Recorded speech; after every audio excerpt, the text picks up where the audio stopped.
Story 1. I spent 40 years of my life drawing property lines.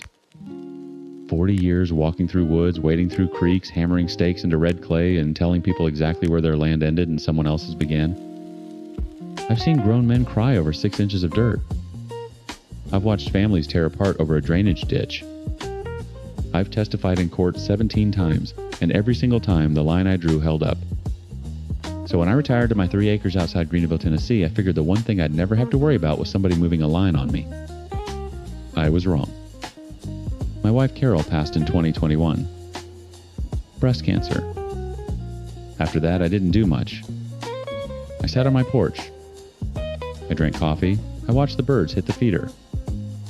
I let the grass grow a little longer than she would have liked. The house next door, a beat-up rancher on about 1.5 acres, sat empty for almost a year after old Mrs. Pemberton went into assisted living. Then, in March of 2023, a man named Dale Burgess bought it.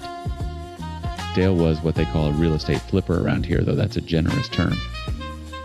He bought distressed properties, slapped lipstick on them, and sold them to people moving down from up north who didn't know any better. He had a White Ram 3500, a Yeti cooler permanently mounted in the bed, and the kind of handshake that squeezed too hard. He knew people at the county. He said so within the first 5 minutes of meeting me. I nodded, smiled, went back inside. For the first couple months, it was just noise. Contractors coming and going, a dumpster in the driveway, power tools at 7 in the morning. I didn't complain. Man's got a right to fix up his property. Then one morning in May, I walked out to get my mail and noticed something. The fence between our properties, a simple post and wire affair that had been there since before Mrs. Pemberton's time, had been moved. Not a lot. Not enough that most people would notice. But I noticed. Because that's what I did for a living. The posts were new. The wire was new. And the line was about 18 inches closer to my house than it should have been. 18 inches doesn't sound like much. But over the length of that fence, roughly 210 feet, that's about 260 square feet of my land. My land. That Dale Burgess had quietly annexed to widen his driveway approach so he could pour a concrete apron for a detached garage he was building in the back. I walked over and knocked on his door. Polite. Calm.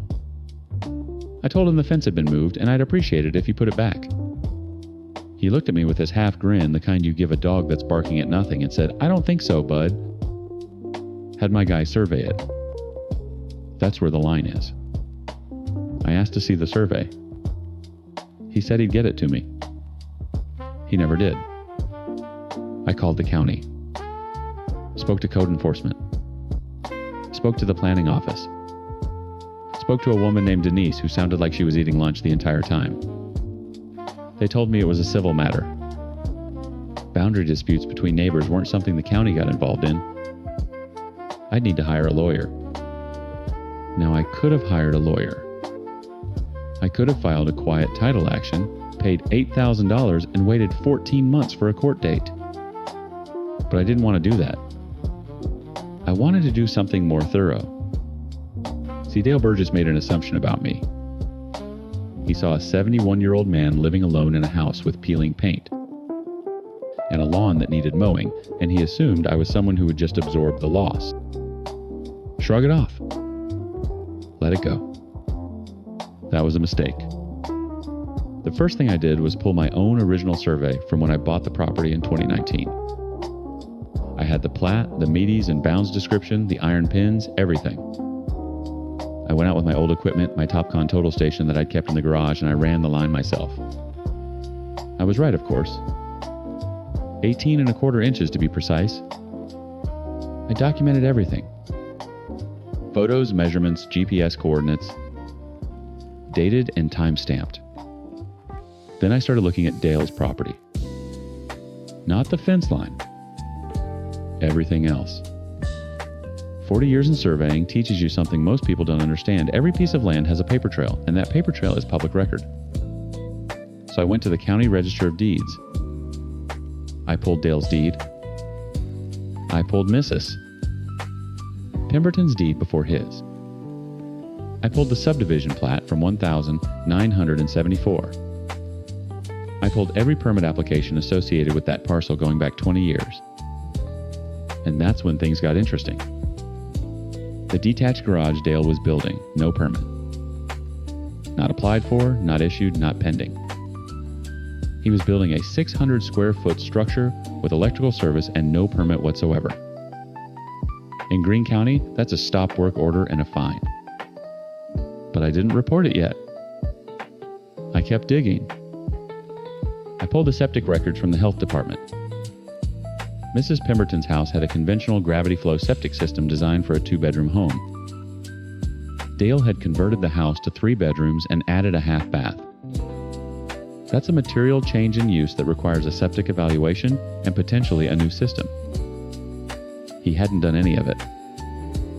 The existing drain field was also according to the original installation permit from 1976, partially located in the area where he was now pouring a concrete driveway apron. You cannot put impervious surface over a septic drain field. That's not a county code issue. That's a state environmental violation. I kept going. I looked at the survey Dale claimed to have had done. I filed a public records request for any surveys recorded on his parcel. There was one filed 3 months prior by a company called Ridgeline Land Services out of Morristown. I pulled it. I compared it to the subdivision plat. And I found something that made me sit back in my chair and whistle. The survey was fraudulent. Not sloppy. Not a mistake. Fraudulent. The bearing on the common line between our properties had been altered by 2 degrees. The distance had been shortened by 11 feet. The iron pin at the southeast corner of Dale's lot, which I physically located with a metal detector, and found exactly where the 1974 plat said it should be, was shown on Ridgeline's survey as being in a location that didn't exist. Someone had deliberately redrawn that line to give Dale an extra strip of my property. I filed a complaint with the Tennessee Board of Examiners for land surveyors. I included my own survey data, the original plat, and a side-by-side comparison. Then I started making phone calls. Not to lawyers. To the county. To code enforcement. To the health department.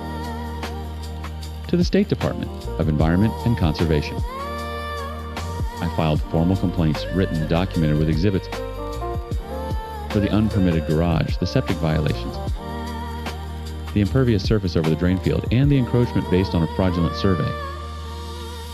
I didn't file them all at once. I spaced them out over 6 weeks. 1 per week. Each one triggering a separate inspection, a separate file, a separate enforcement action. I also planted a row of Leyland cypress trees right along my actual property line, 18¼ inches from Dale's new fence. When he came over and asked what I was doing, I smiled and said landscaping.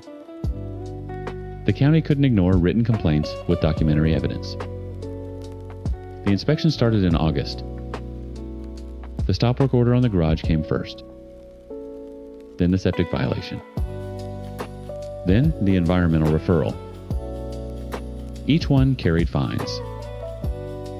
Each one required remediation. The garage had to come down, the driveway had to be torn up, a new septic system had to be engineered and installed. Dale came to my door in September. He wasn't grinning anymore. His face was red and his voice was shaking, and he called me things I won't repeat. He said I had no idea who I was messing with. He said he'd bury me. I told him to get off my property. All of it. The surveyor from Ridgeline had his license suspended pending investigation. Dale's contractor pulled off the job when the liens started stacking up. By November, Dale had over $47,000 in code enforcement fines, remediation costs, and penalties. He couldn't sell the property with the liens attached. He couldn't refinance. He couldn't finish the flip.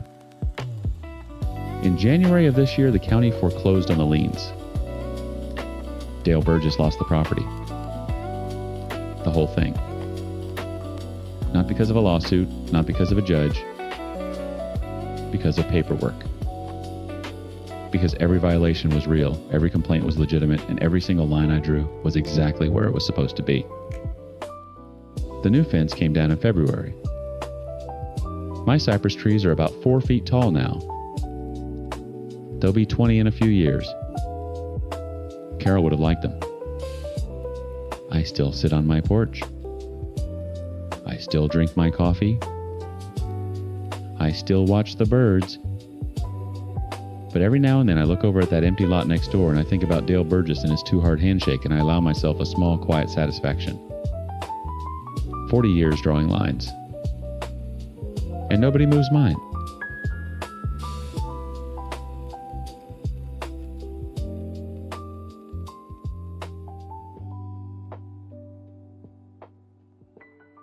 Story 2.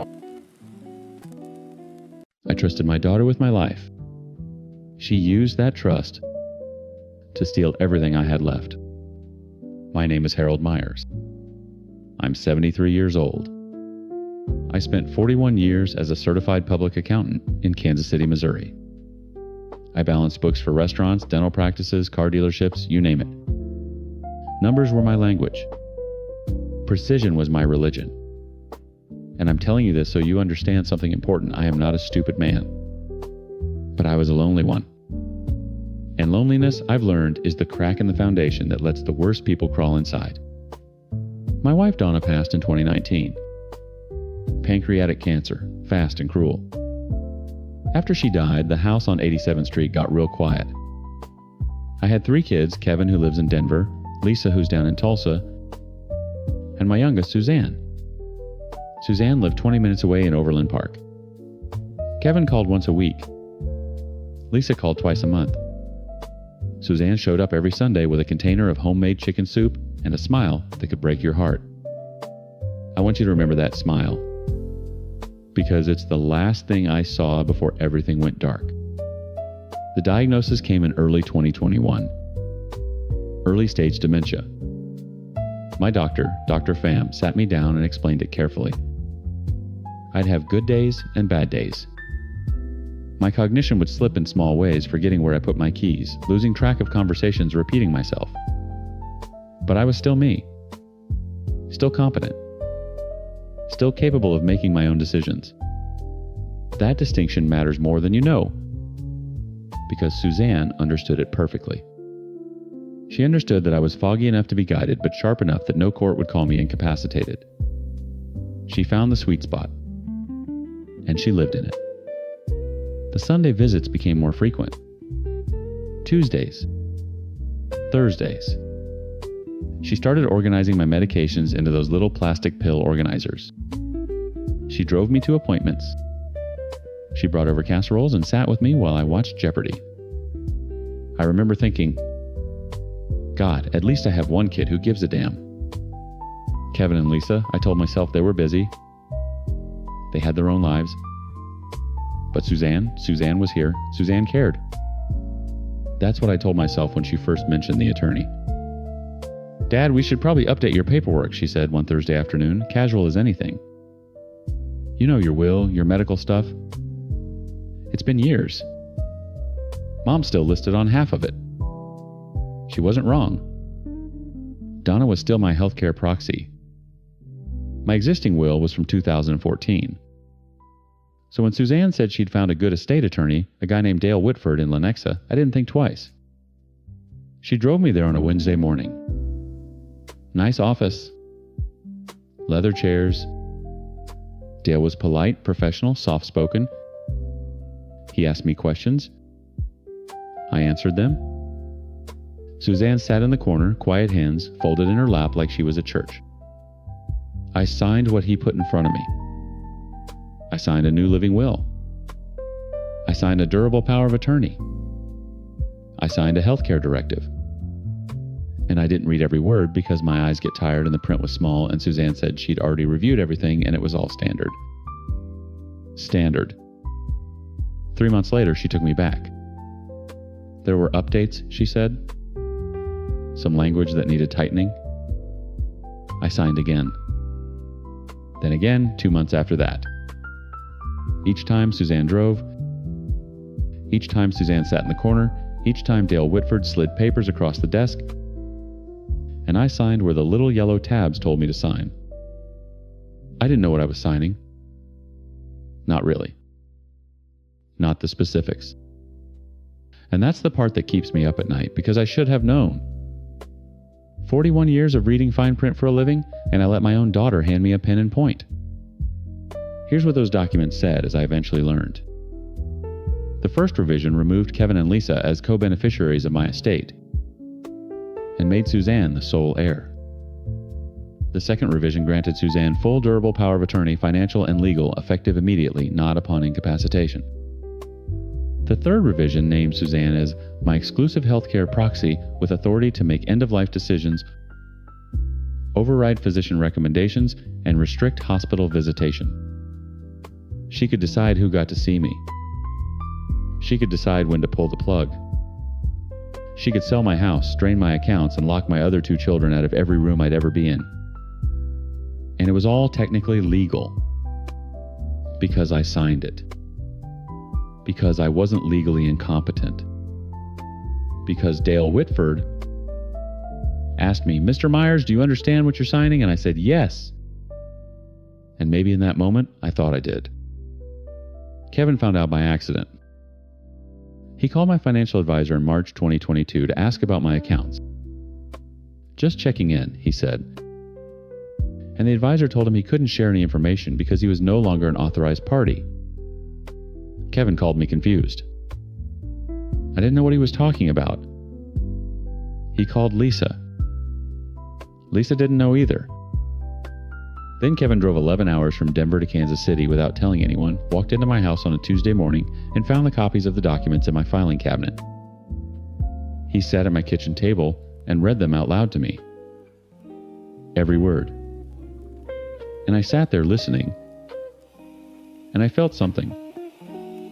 I hadn't felt since Donna died. I felt the floor disappear beneath me. "Dad," Kevin said, and his voice was shaking. "Did you know Lisa and I aren't in your will anymore?" I didn't. I swear to God I didn't. I remembered signing papers. I remembered Dale's office.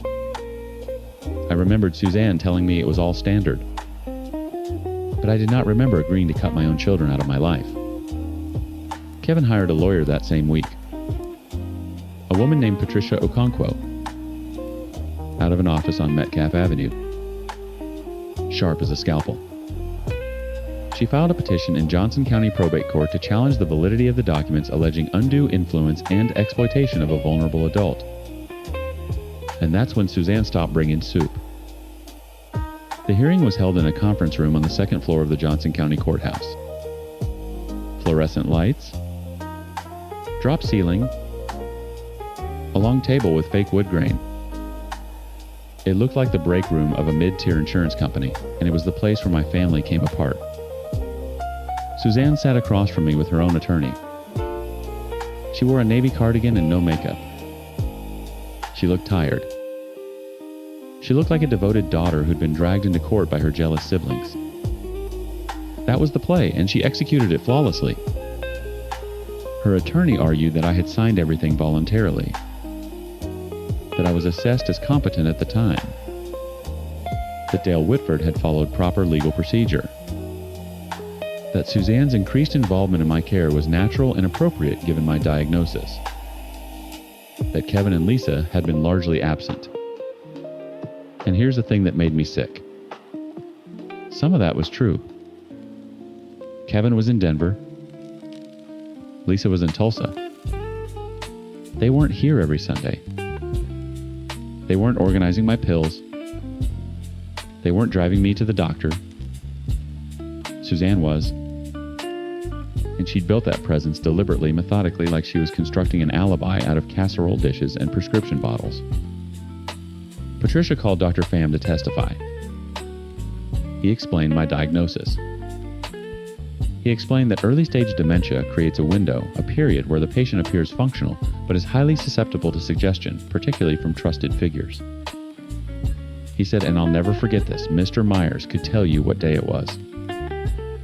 He could sign his name, but he could not critically evaluate complex legal language or resist the influence of someone he depended on emotionally. Suzanne cried during that testimony. Real tears. I watched them roll down her face and I thought, are those for me? Or are those for the house, the accounts, the control she was about to lose? I'll never know. And that's the wound that won't close. The judge ruled in our favor. Partially. The documents were voided on grounds of undue influence. My original 2014 will was reinstated. A court-appointed guardian ad litem was assigned to oversee any future legal or medical decisions. Dale Whitford faced a bar complaint. Suzanne was not criminally charged, Patricia told me. It almost never gets that far. Undue influence is a civil concept. It lives in the gray. And Suzanne had been very, very careful to stay in the gray. Kevin and Lisa don't speak to Suzanne anymore. I don't either most days. She sent me a letter last Christmas. I opened it, read 2 lines, and put it in the trash. Not because I'm angry. Because I'm afraid. Afraid that if I read the whole thing, I'll feel that warmth again. That Sunday morning feeling of someone showing up. Someone choosing me. And I'll forget what it cost. I still live in the house on 87th Street. Kevin calls every other day now. Lisa flies in once a month. They're trying. But the house is still quiet. And some Sundays around noon, I catch myself listening for a knock at the door. Nobody comes. And I tell myself that's safer. I tell myself the silence is what protection sounds like. But it doesn't sound like anything, really. It just sounds like a man sitting alone in a kitchen wondering how the person who loved him the loudest was the one who meant it the least.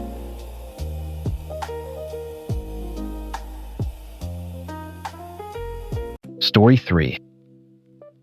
I haven't slept more than 2 consecutive hours since my son was born.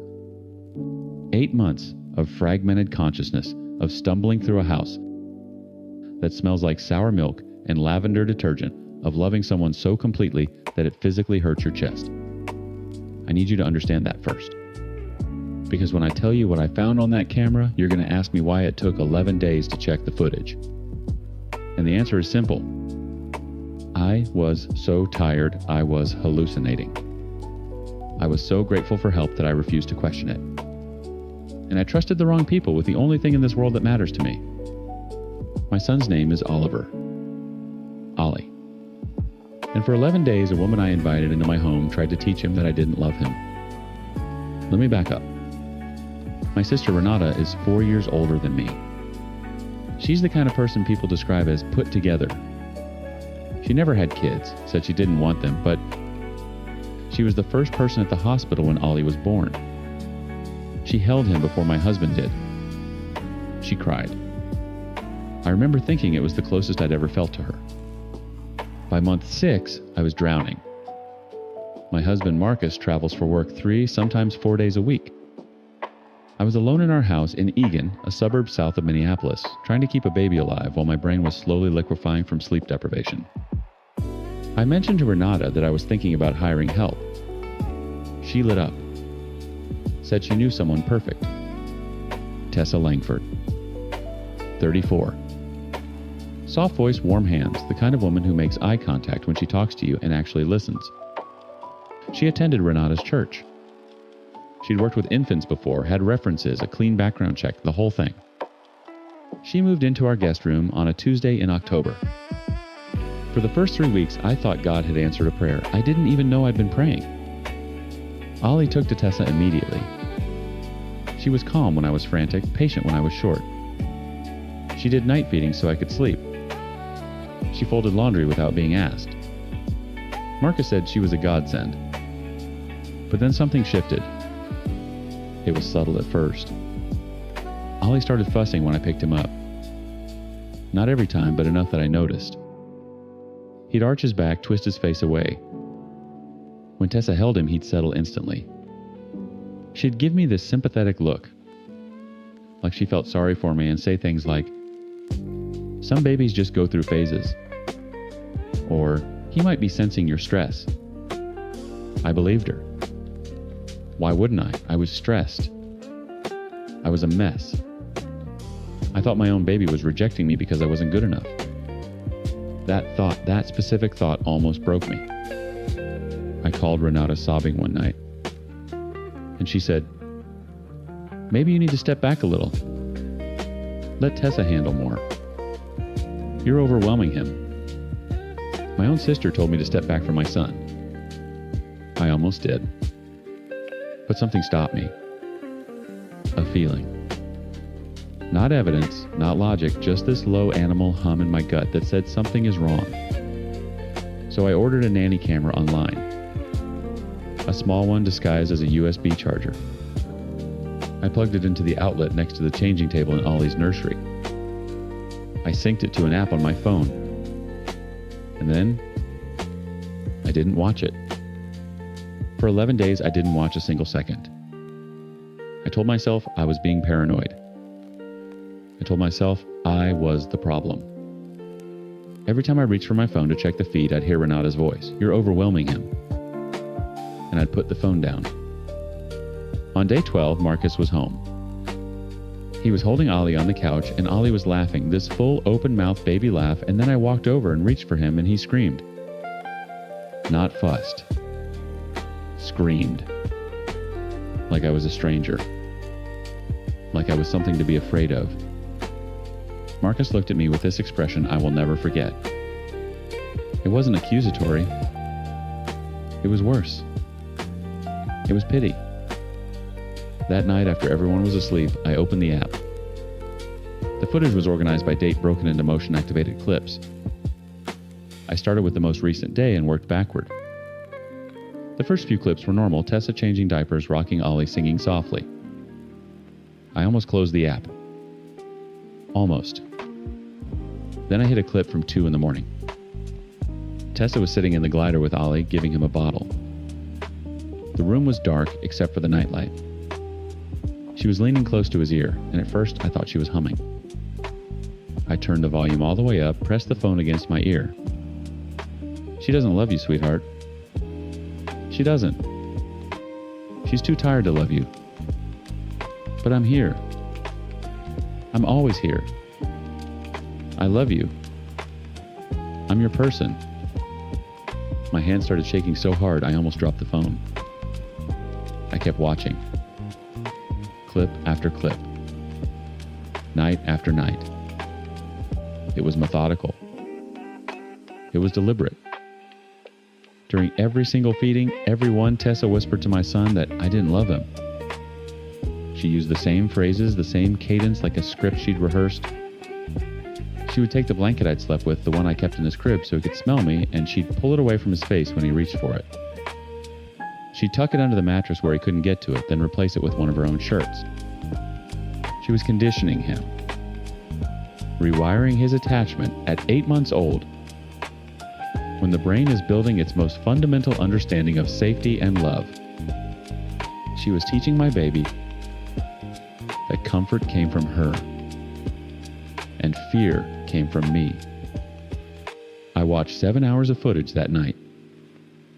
I sat on the bathroom floor with the door locked and the fan running so no one could hear me, and I watched a woman I trusted systematically try to steal my son's love. I bit a towel to keep from screaming. Then I got to night 4. Night 4. The clip was timestamped 1:47 a.m. Tessa had just finished a feeding. She was rocking Ollie doing her whisper routine when her phone buzzed. She picked it up and put it on speaker. It was Renata. "How's it going?" my sister asked. Casual. Like she was asking about a project at work. "Good," Tessa said. "He cried for her today, but I redirected. Another week and he won't reach for her at all." There was a pause. Then Renata said, "Good. She doesn't deserve him. She never did." I heard my sister say that. On camera. At 1:47 inches in the morning, while my son was cradled in the arms of a woman she had planted in my home. They talked for 6 more minutes. Renata asked detailed questions. Was Ollie still responding to my voice? Was he sleeping through my attempts to soothe him? Had I cried that day? Tessa answered all of them. They discussed timelines. Renata said, "When she finally gives up, I'll suggest she let me take him for a while. A break. And then we just don't give him back right away." My sister was trying to take my son. Not legally. Not through courts. Through erosion. Through making me believe I was a failure, that my baby didn't want me, that I was too broken to mother him. She wanted me to hand him over willingly, convinced it was for the best. And Tessa was the tool she used to do it. I didn't sleep that night. I didn't confront anyone. I sat on that bathroom floor until the sun came up, and then I did something I'm not proud of. I walked into the kitchen, poured Tessa a cup of coffee, smiled, and said thank you for everything. Because I needed time. I needed to be strategic. I needed to not be the hysterical, sleep-deprived mother they'd already painted me as. I called a lawyer that morning. I called my pediatrician. I called a child psychologist who specializes in infant attachment. I saved every second of footage to 3 separate hard drives and uploaded it to the cloud.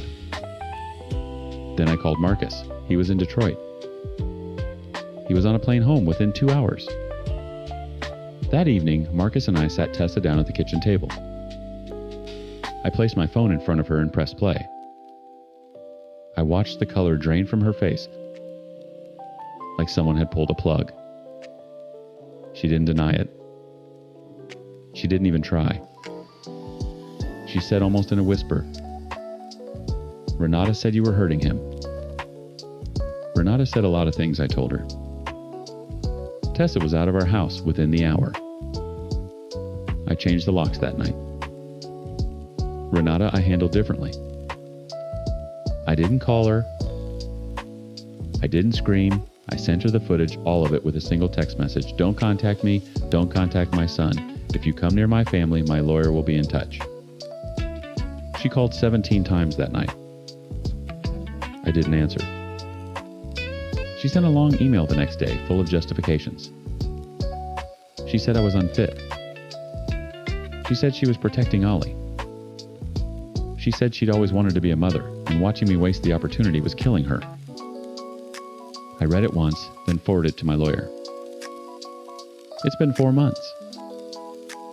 Ollie is in twice-weekly sessions with the attachment specialist. He reaches for me now. Not every time, but more and more. Last week, he fell asleep on my chest for the first time since October, his fist curled around the collar of my shirt, and I cried so hard I couldn't breathe. Renata has been removed from every part of my life. My parents know.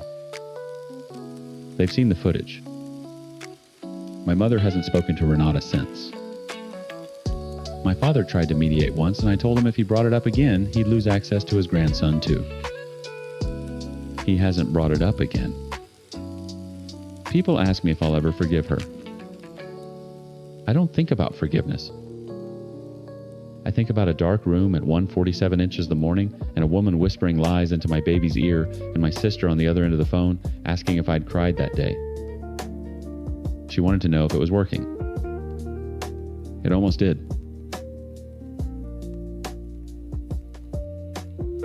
Story 4. I trusted my neighbor for 11 years. 11 years of lending him, tools waving across the drive, watching his kids grow up alongside mine. And the entire time, every single night, he was creeping onto my property at 3 in the morning and draining petrol from my work van. But that's not even the part that broke me. The part that broke me was finding out half the street already knew. Let me take you back. My name's Craig. I'm 43. live in a cul-de-sac in North Leeds, one of those quiet estates where everyone's got a wheelie bin schedule and a Christmas lights rivalry. I'm a plumber, self-employed. I drive a white transit van that I need every single day to earn a living. It's not glamorous, but it feeds my 2 girls and keeps the mortgage paid.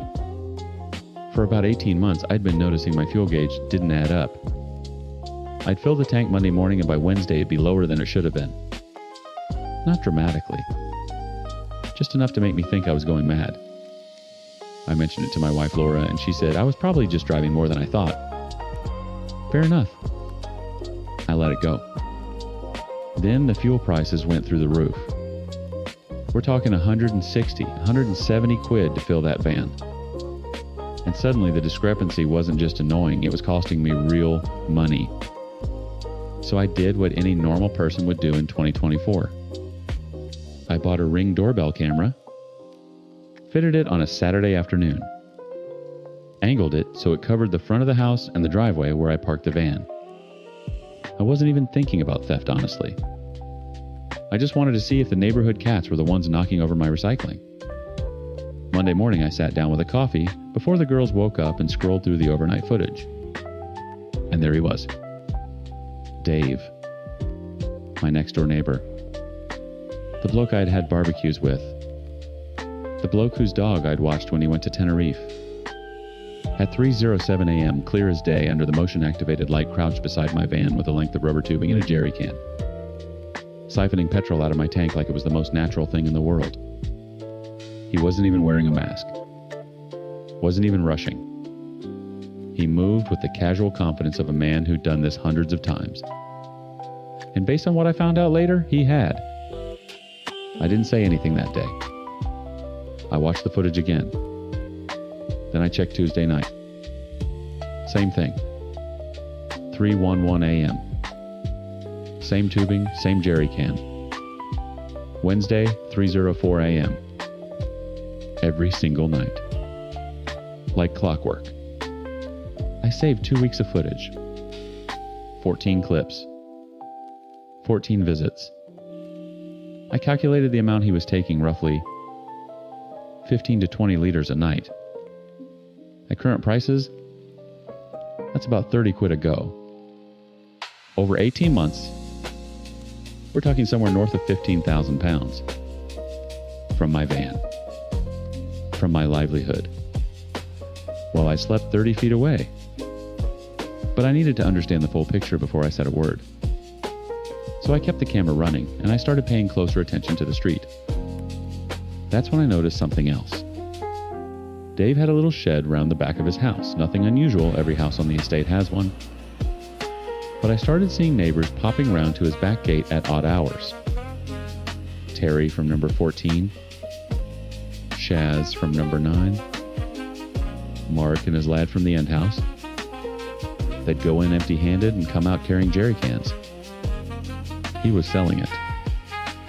Dave was siphoning my petrol and running a little black market fuel operation right there on our cul-de-sac, selling my diesel to my own neighbors at a discount. And from the looks of it, business was good.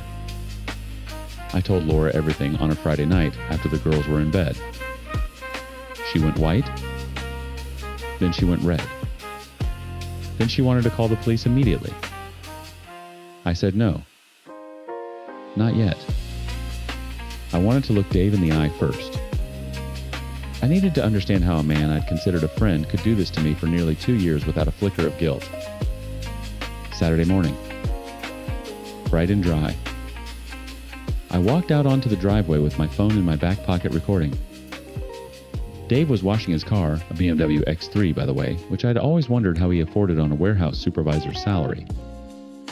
Now I knew. Dave, I said, just his name.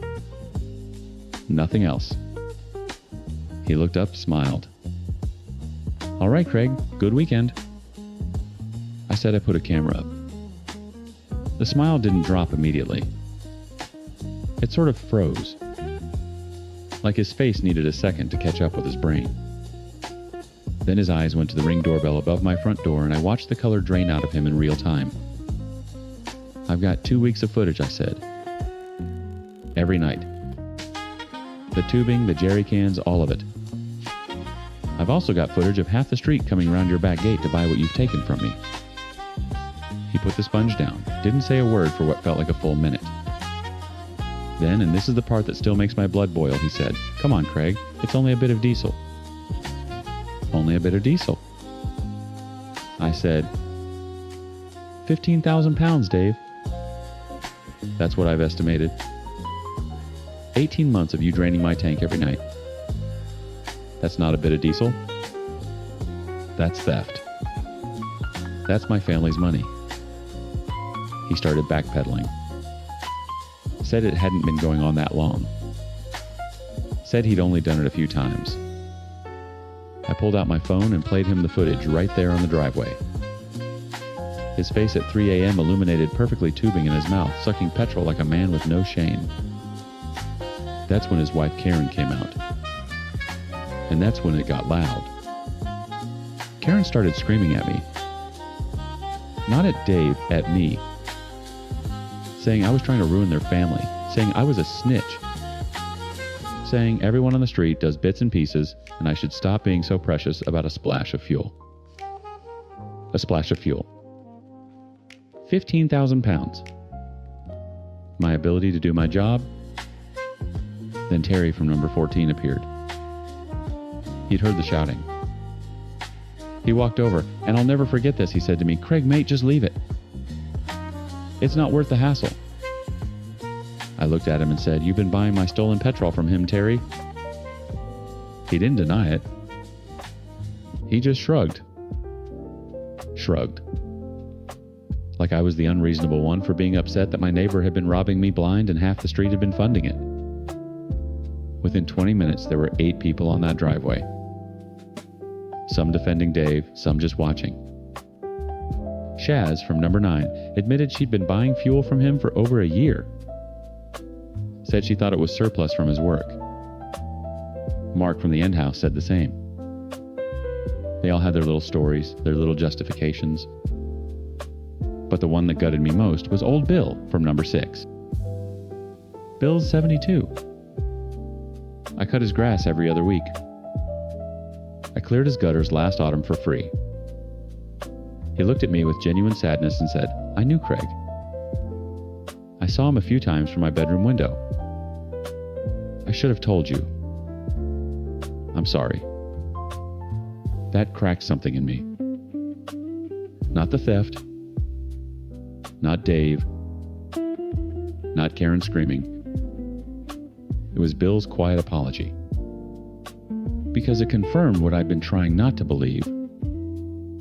That the people I'd lived among, helped, trusted, had watched a man steal from me night after night and decided it wasn't their problem. I called the police that afternoon, showed them everything. Dave was arrested the following Tuesday. He was charged with theft, and 3 of the buyers received visits from officers as well. Karen put the house up for sale within a month. I never got the money back. I probably never will. Dave claimed he'd spent it all, and there's nothing to seize. The CPS are pursuing it, but I'm not holding my breath. The street's different now. Quieter. People don't wave as much. Some of them blame me, if you can believe that. Like I'm the one who fractured the community by having the audacity to notice I was being robbed. Laura says we should move. Maybe she's right. But part of me refuses. I didn't do anything wrong. I went to work, came home, loved my family, and trusted my neighbors. And every single one of them let me down. I still check the ring footage every morning. Old habits, I suppose. But the driveway's always empty now. Funny how that works. You put a camera up and suddenly everyone remembers how to behave. Story 5. I found the listing on a Tuesday night in February, scrolling through Airbnb with one hand while Megan slept against my shoulder on the couch. Lake house on Cayuga. Private dock. Floor-to-ceiling windows overlooking the water. The photos looked like something out of a magazine. Warm wood-exposed beams, a clawfoot tub with a view of the tree line. The host, a guy named Gerald, had 47 5-star reviews. Immaculate, so peaceful. Gerald thinks of everything. Our 3-year anniversary was coming up, and I wanted to do something that didn't involve another overpriced restaurant in Brooklyn. So I booked it. I wish to God I hadn't. We drove up on a Friday afternoon in March. 3.5 hours through gray highways and bare trees until the GPS took us down a gravel road that narrowed to almost nothing. The lake appeared through the woods like a sheet of dark glass. The house was set back maybe 40 feet from the water, exactly like the photos. Gerald met us at the door, mid-50s, thin wire-rimmed glasses, the kind of guy who looks like he'd teach high school biology. He gave us the tour. Showed us the kitchen, the thermostat, where the extra blankets were. Pointed out the basement door and said there was nothing down there but the water heater and some old paint cans. He shook my hand, told us to enjoy our stay, got in his Subaru and drove away. Or so we thought. The first night was perfect. We cooked pasta, drank a bottle of wine, sat on the dock, wrapped in a blanket, and watched the stars come out over the lake. We went to bed around midnight. I slept like the dead. When I woke up Saturday morning, Megan was already in the kitchen making coffee. She mentioned almost as a throwaway that her suitcase zipper was on the wrong side. She always zips left to right. It was zipped right to left. I told her she probably just forgot. She shrugged. We moved on. Saturday was good. We hiked a trail along the ridge, came back, took a bath. In that clawfoot tub, read our books. Normal anniversary stuff. That night I opened a bag of chips we'd brought and noticed it was already open. The seal was broken. I figured I'd done it absent-mindedly when we unpacked the groceries. Sunday morning, Megan's suitcase was rezipped wrong again. This time, she didn't shrug. She sat on the edge of the bed and stared at it for a long time. "Someone's been in here," she said. "Meg, come on. We're in the middle of nowhere." I zip it the same way every single time. Left to right. This is the second morning. I check the front door. Locked. Check the windows. All latched. Check the back door. Locked from the inside. I told her there was no way anyone had been in the house. But she started paying attention to everything after that. And that's when things began to unravel. Monday morning, our last full day, she woke me up at 6. Her face was pale. She pulled me into the bathroom and turned on the faucet so the water was running.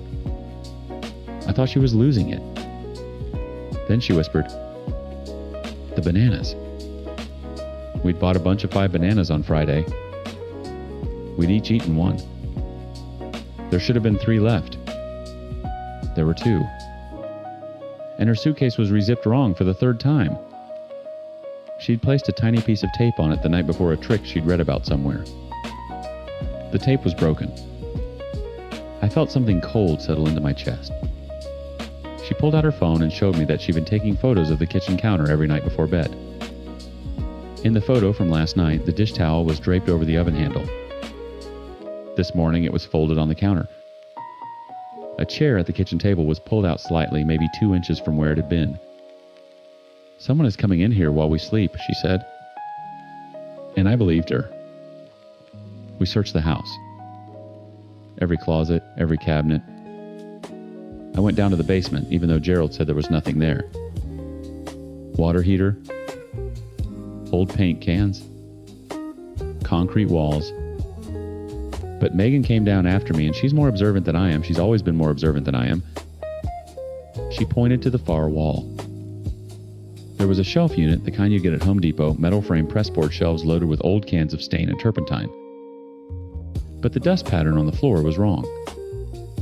There were faint arc marks in the dust, like the shelf had been swung open and closed. Repeatedly. I grabbed the shelf frame and pulled. It swung out on hidden hinges like a door. Behind it was a room, maybe 8 by 10 feet. A cot with a sleeping bag on it. A mini fridge humming quietly. A folding table with 2 monitors showing live feeds: our bedroom, the living room, the kitchen, the bathroom. All 4 rooms. Grainy but clear. There were timestamps running in the corner of each feed. I could see our empty bed on one screen, the kitchen where we'd just been standing on another.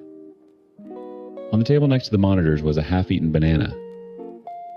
Megan made a sound I'd never heard come out of her before. Not a scream, more like the air being punched out of her lungs.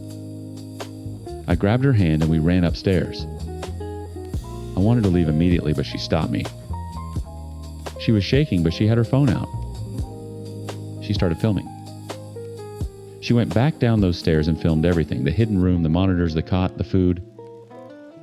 She filmed the pinhole cameras we found afterward, tiny glass dots embedded in the ceiling of every room, painted over to blend with the drywall. She filmed the shelf on its hinges. She filmed all of it. Then she did something I wouldn't have thought to do. She sat in the car with the doors locked and started going through every single review on Gerald's listing. 47 reviews, all 5 stars. But she noticed something. She started clicking on the reviewer profiles. Most of them were couples. And about a dozen of those profiles were now deactivated. No photo, no other reviews, no activity. Ghost accounts. She scrolled back to a review from 14 months ago, left by a couple named Jess and Tom. 5 stars. Beautiful property. Gerald is a wonderful host. She searched their names on the platform. Nothing. She searched variations on social media. She found a Facebook post from someone named Jessica Moran in Albany, posted 11 months ago, asking if anyone had heard from her sister Jess and her boyfriend Tom. They'd gone on a trip upstate and stopped responding to messages. The post had 42 comments. No resolution. I called 911 from the car. I was trying to keep my voice steady, but I could hear it cracking. We waited 40 minutes for a sheriff's deputy to arrive. 40 minutes sitting in that car, watching the front door of that house, knowing there were cameras inside, still recording an empty room, knowing that man had stood at the foot of our bed while we slept. I kept thinking about the chair pulled out 2 inches. About him sitting there, in the dark, eating our food, watching us breathe. The deputy was skeptical until we showed him the footage on Megan's phone. Then his face changed. He called for backup. Within 2 hours, there were 4 cruisers and a state police forensics van in the driveway. They found Gerald's Subaru parked a quarter mile up the gravel road, tucked behind a stand of pines. He'd never left. Every time a guest checked in, he'd park up the road, walk back through the woods, and enter the basement through a hatch concealed under the back deck that we'd never even noticed. He'd been living in that room for the duration of every single booking. They arrested him that evening at a gas station 11 miles away. He'd seen the cruisers and fled on foot through the woods before circling back to his car.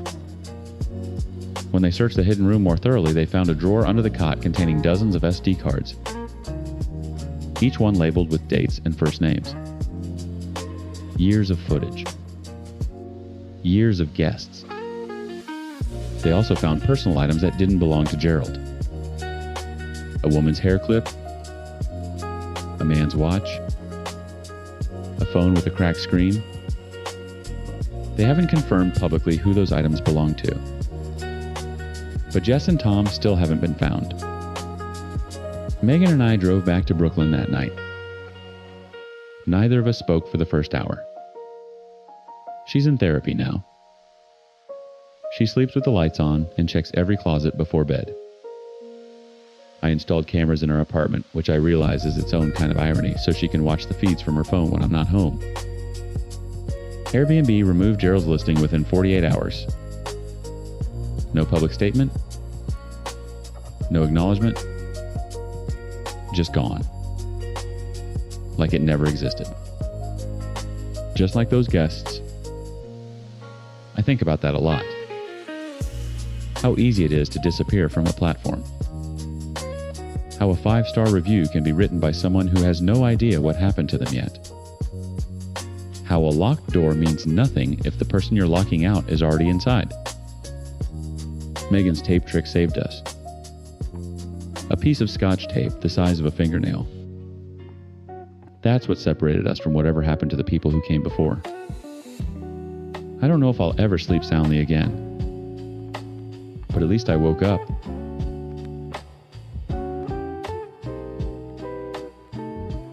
Story 6. I trusted my doctor for 2 years while a tumor grew inside me to the size of a grapefruit.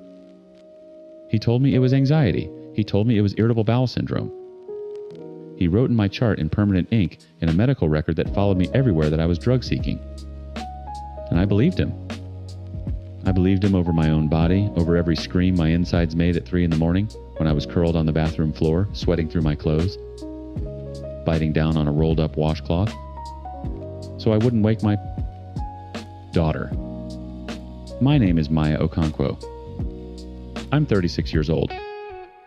I live in Philadelphia. And I almost died because a man with a white coat and a reputation decided I wasn't worth listening to. It started when I was 32.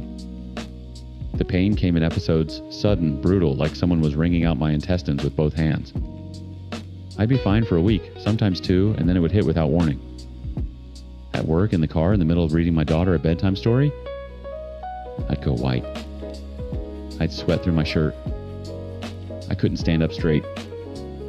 My primary care doctor referred me to Dr. Richard Lassiter at Temple University Hospital. Gastroenterology. Published researcher. Department chair. The kind of doctor whose name other doctors say with a little reverence in their voice. I remember feeling lucky to get the appointment. The first visit, he spent maybe 12 minutes with me. He pressed on my abdomen, asked about my diet, asked about my stress levels. I told him I was a single mom, working full-time as a paralegal. He nodded like I'd just confirmed something for him. He diagnosed me with IBS, irritable bowel syndrome. Told me to cut out gluten and dairy, prescribed a low-dose antispasmodic, and said to come back in 6 weeks. I did everything he said. Everything. I overhauled my diet. I kept a food journal. I downloaded a meditation app because he said stress was probably a major trigger. The pain didn't stop. It got worse. The episodes lasted longer, came closer together. I started losing weight, not a little, a lot. 15 pounds in 3 months. My clothes hung off me. My coworkers noticed. My mom noticed. I noticed. But when I went back to Dr. Lassiter and told him the treatment wasn't working, that the pain was escalating, that I was losing weight, I couldn't afford to lose. He barely looked up from his laptop. He adjusted the antispasmodic dose. He added a low-dose antidepressant. He told me IBS is a chronic condition and that I needed to manage my expectations. I asked about imaging. An MRI, a CT scan, something. He said it wasn't indicated. He said my symptoms were consistent with IBS and that ordering unnecessary scans would just expose me to radiation and run up my insurance. He said it in this patient, almost paternal tone, like he was protecting me from myself. The third visit is the one that haunts me. The pain had gotten so bad that I'd gone to urgent care twice between appointments. I was barely eating because everything triggered an episode. I'd started missing work. I sat across from him, and I said I remember the exact words. Dr. Lassiter, something is really wrong with me. This isn't just IBS. Can we please look deeper? He leaned back in his chair and asked me what I thought was wrong. Not in a curious way, in a testing way. I said I didn't know, that's why I was asking him. He said, Maya, I've been doing this for 23 years. I've seen thousands of patients with your exact presentation. This is a functional disorder. The more you fixate on it, the worse it gets. Then I made my mistake. I asked about pain management. I said the antispasmodic wasn't touching the pain during episodes, and asked if there was something stronger I could take even just to have on hand for the worst nights. His whole demeanor shifted. He got quiet. He said he didn't prescribe opioids for functional disorders.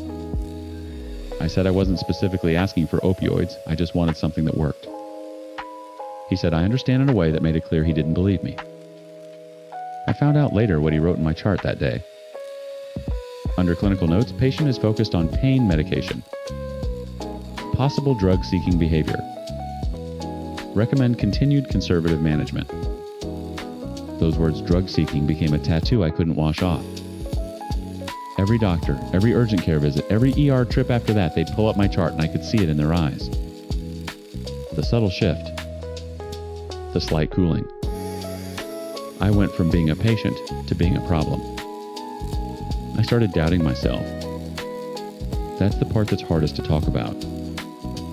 Maybe it was anxiety. Maybe I was making it worse by worrying.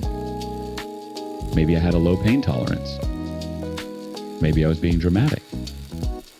My own mother, God love her gently, suggested I try yoga.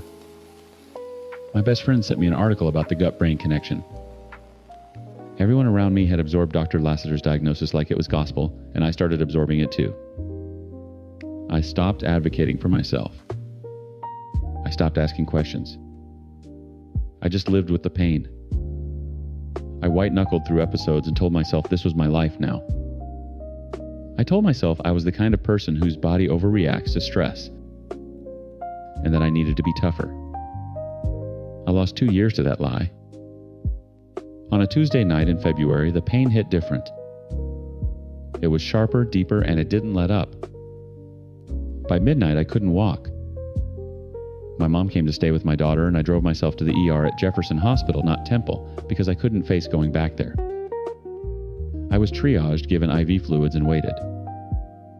The attending was busy with a trauma case, so the resident on the night shift, a young woman maybe 28, named Dr. Priya Anand, came to see me. She pressed on my abdomen and I nearly came off the table.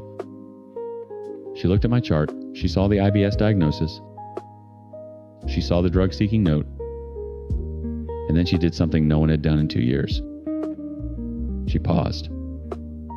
She looked at me and said, "How long have you been losing weight?" I told her. She asked how long the episodes had been escalating. I told her. She asked if anyone had ever ordered a CT scan. I said no. My doctor said it wasn't indicated. She didn't say anything for a moment. Then she said, "I'm going to order one. I want to rule some things out." Just like that. No argument, no lecture, no skepticism. She just ordered the scan. I lay in that CT machine at 2 a.m, shivering under a thin blanket, and I remember thinking it would come back clean and prove Dr. Lassiter right and prove me crazy. It didn't come back clean. Dr. Anand came back into my room and she'd been crying. I could tell she'd wiped her face, but her eyes were red. She sat on the edge of my bed, which doctors don't usually do, and she told me they'd found a large mass, on my colon. The size of a grapefruit. She said they needed to do more tests, but it was almost certainly cancer. I didn't scream, I didn't cry. I just said I knew something was wrong. And she said, "You were right. I'm so sorry." Stage 3, colorectal cancer. If it had been caught 2 years earlier when I first walked into Dr. Lassiter's office, it likely would have been stage 1. Highly treatable. Survival rates above 90%. By the time Dr. Anand found it, it had spread to my lymph nodes. My survival odds had been cut roughly in half. I had surgery 3 weeks later. They removed a section of my colon and 17 lymph nodes. Then came 6 months of chemotherapy that nearly broke me. I lost my hair, my appetite, my ability to work. My daughter, who was 7, learned to bring me a bucket before I even asked. But I survived. I'm still here. And then I got angry. Not the hot explosive kind. The cold kind. The kind that hires a lawyer. We filed a medical malpractice suit against Dr. Lassiter and the hospital. During discovery, my attorney subpoenaed his patient records. We found 11 other cases, 11 where women, most of them black or brown, had presented with serious symptoms and been diagnosed with anxiety, IBS, or functional disorders without adequate workup. 3 of them had eventually been diagnosed with conditions that had progressed because of the delay. 1 woman had died. Her name was Denise Carter. She was 41. She had 2 sons. Her symptoms were nearly identical to mine. He told her it was stress. The hospital settled with me out of court for a number I'm not allowed to disclose. Dr. Lassiter was not fired. He was reassigned to a research role and quietly removed from patient-facing duties. No public statement. No admission of wrongdoing. His name is still on published papers. He still has his medical license.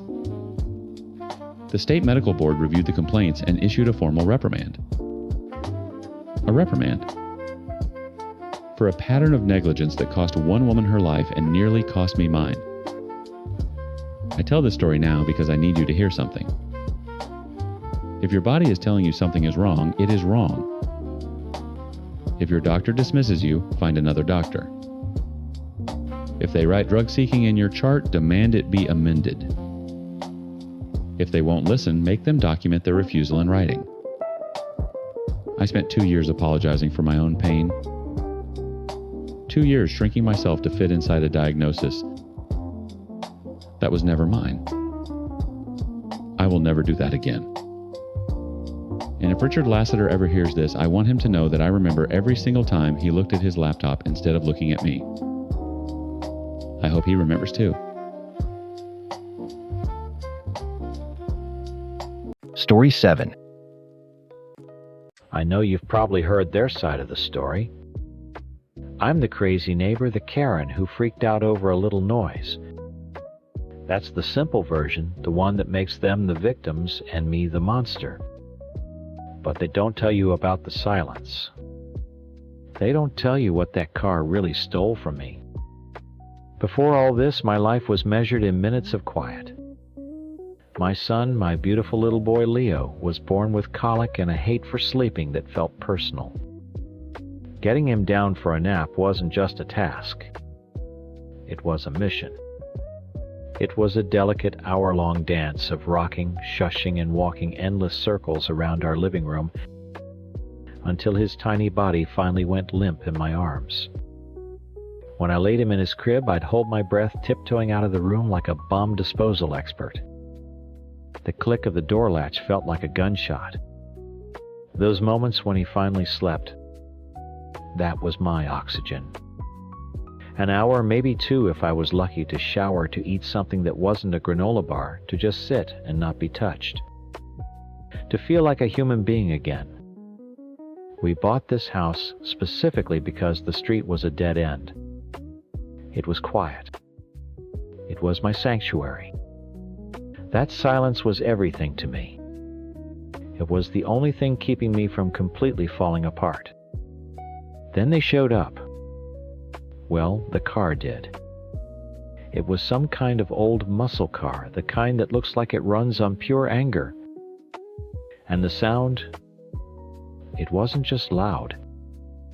It was a physical thing.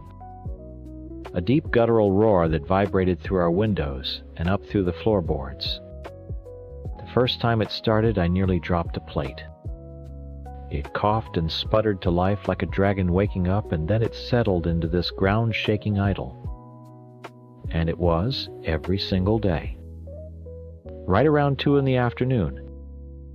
Nap time. The first day, Leo's eyes shot open. The second, the engine turned over. He went from sound asleep to screaming red-faced panic in a heartbeat.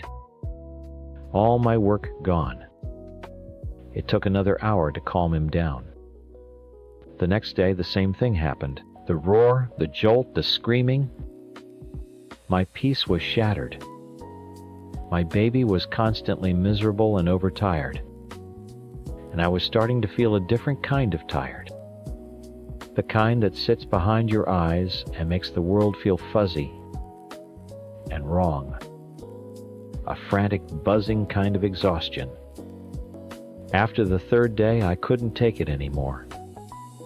I saw the younger one, the one learning to drive, standing by the car. I took a deep breath, put on a friendly neighbor smile, and walked over. My heart was pounding. I hate confrontation. "Hi," I said, trying to sound casual. "I'm Karen from next door. I just wanted to ask." Mind trying to keep it down a bit. I have a newborn and he doesn't really seem to like it that much. I tried to make it a joke, a light little thing between neighbors. He gave me this lazy half smile. "Yeah, sure," he said. But he wasn't really looking at me. His eyes were on the car like he was a teenager with his first crush. He didn't get it. He didn't hear the desperation in my voice. To him, I was just making a polite request. To me, I was begging for my sanity. Nothing changed. Maybe the lessons were 5 minutes shorter, but the noise was the same. The daily explosion that ripped through my house and tore my baby from his sleep. 2 days later, it happened again.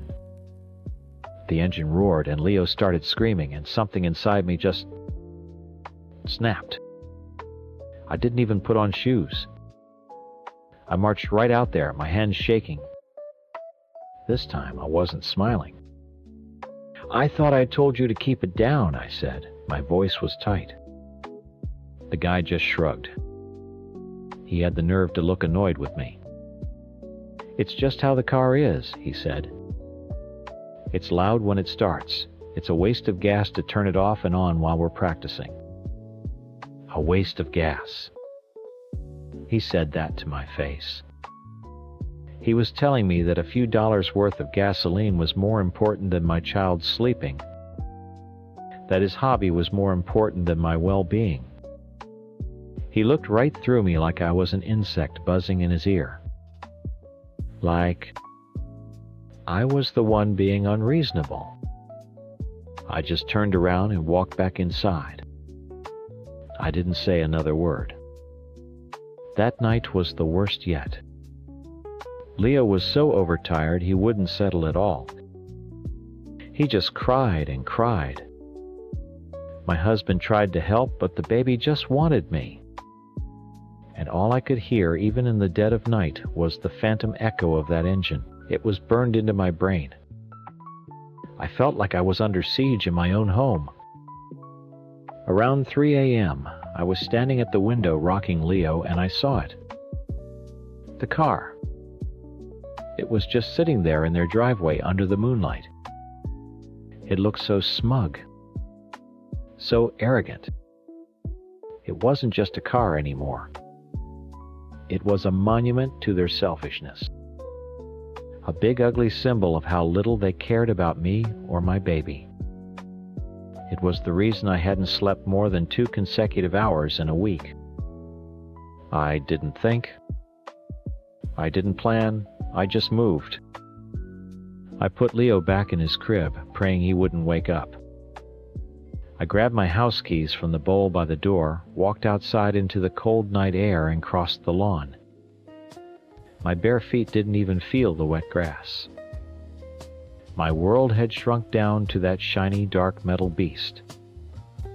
I pulled out my longest key and dragged it down the driver's side door. The screech it made was ugly, but it felt good. It was a sound I was in control of. I gave the car a long, deep scar for every hour of sleep it had stolen from me, for every scream my baby had let out. Then I knelt down by the front tire. I jammed the tip of the key into the rubber, pushing with all my weight, until I felt a pop. A quiet hiss filled the air. The sound of release. The sound of pressure escaping. Finally, silence. I walked back inside, my bare feet cold on the kitchen tile, and locked the door behind me. I didn't feel guilty. I felt calm. For the first time in days, the frantic buzzing behind my eyes had stopped. I went upstairs and looked into the crib. Leo was still sound asleep, his little chest rising and falling in a perfect, peaceful rhythm. I had protected that. I had won. I knew they would come. I sat in the dark living room just waiting. I figured it would be in the morning when they found the damage. But I guess they heard the hiss of the tire. The pounding on my front door started about 10 minutes later. It wasn't a knock. It was an angry, frantic banging that shook the whole frame. "Hey, get out here!" It was the older one, the brother-in-law.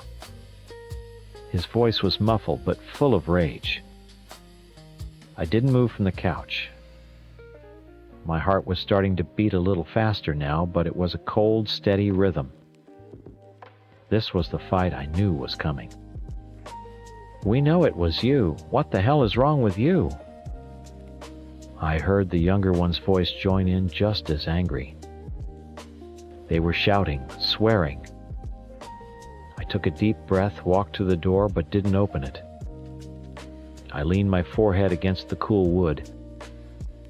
"I'm not apologizing," I said, my voice clear and loud enough for them to hear.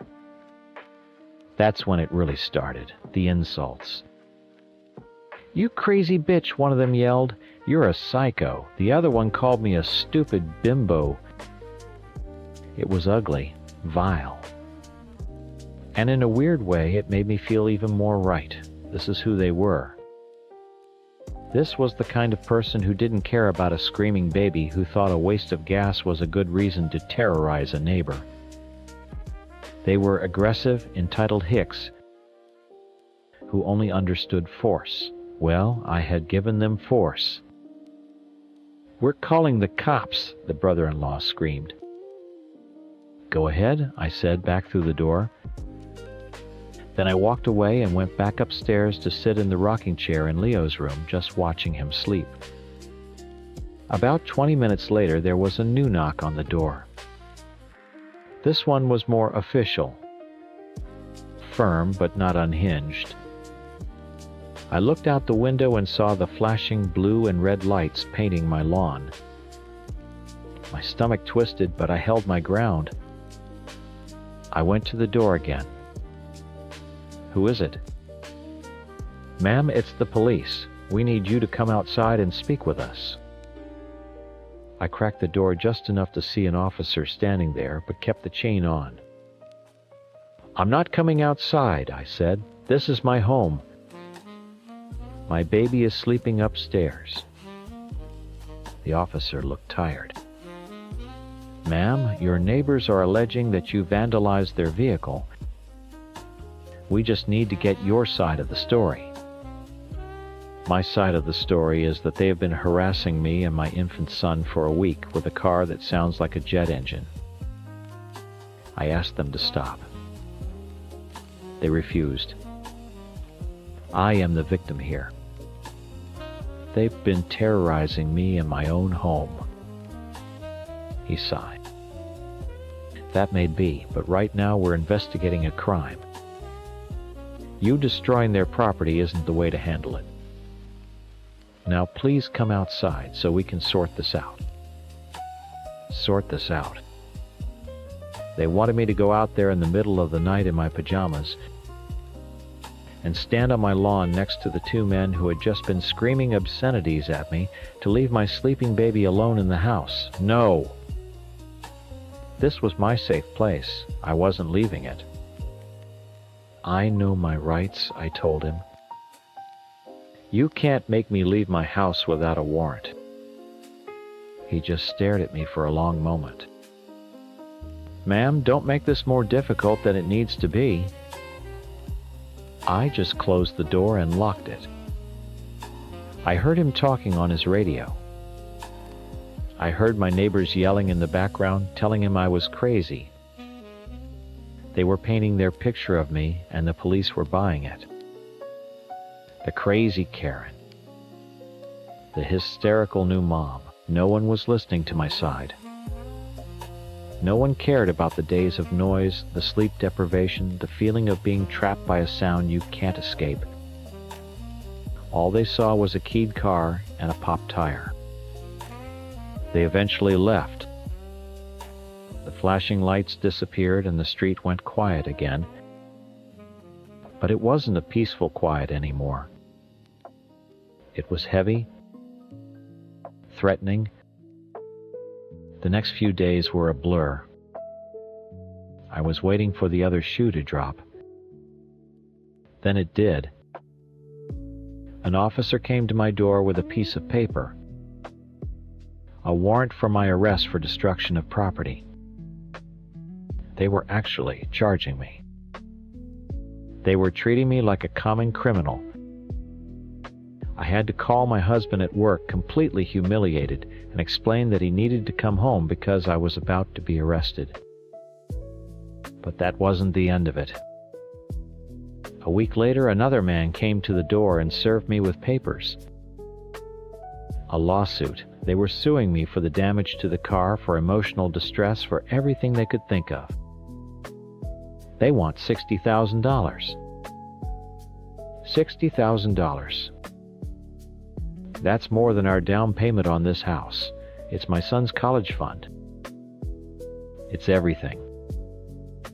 They want to ruin us.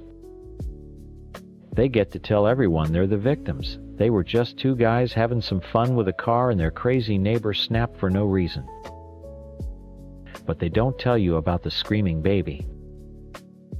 They don't tell you about the mother who was so tired she could barely think straight. They don't tell you how it feels when you beg someone for a little consideration and they look at you like you're nothing. They pushed me and pushed me until I broke. And now they're going to make me pay for it. All because I asked for a little bit of quiet. A little bit of human decency in the one place I was supposed to feel safe. They see a keyed car. I see the scar I had to give them just to make them finally listen. Story 8. I know what he told you. I'm sure he showed you the messages, printed them out all nice and neat. I'm the cheater, the liar, the monster. I get it. And I'm not here to say I'm an angel, because I'm not. I did things I'm not proud of. But you've only heard his side of the story. You heard the ending, but you have no idea how we got there. You don't know the man he was before, and you have no clue what he became. The first year we were together was like something out of a movie. Seriously. We were that gross happy couple that holds hands everywhere and finishes each other's sentences. He was my whole world. He was funny and smart and made me feel like I was the only person on the planet. When he told me he wanted to join the reserves, I didn't even hesitate. I was so proud of him. I helped him study for the tests. I went with him to talk to the recruiter. I was his biggest cheerleader. It was his dream, and I loved that about him. That summer he left for training was the hardest few months of my life. I felt like a part of me was missing. I wrote him letters every single day telling him about my stupid classes and what our friends were up to. I'd wait by the phone for his calls, which always came late at night when he finally had a few minutes to himself. I could hear the exhaustion in his voice. He talked about quitting a few times, and I was the one who talked him out of it, who reminded him why he was doing this. I held on, I waited, because I believed the man I was waiting for was worth every lonely night. But the man who came back wasn't him. It was like they had taken my boyfriend and swapped him out with a stranger who just happened to look like him. The easy smile was gone. The way he used to laugh at everything was gone. He was quiet. He was anxious. He was always looking over his shoulder like something bad was about to happen. At first, I tried to be understanding. Of course, training was hard. It changes you. But it just got worse. Every little thing I said was twisted into an attack. If I made a joke, he'd get this look on his face like I'd just insulted his entire family. If I suggested we go out and see friends, he'd just sigh and say he was too tired. All he wanted to do was stay in my apartment, watch movies he didn't pay attention to, and be quiet. The only time he seemed to come alive was in bed, and even that felt different. It felt desperate, like he was using my body to try and feel something, anything other than the constant anxiety that was chewing him up from the inside. I felt like I was going crazy. I wasn't his girlfriend anymore. I was his nurse, his therapist, his mom. I tried to talk to him, to ask him what was wrong, what happened over there. But it was like talking to a brick wall. He'd just shut down, or worse, get angry and accuse me of not supporting him. The man I loved was dead, and I was living with his ghost. It was suffocating me. I couldn't breathe.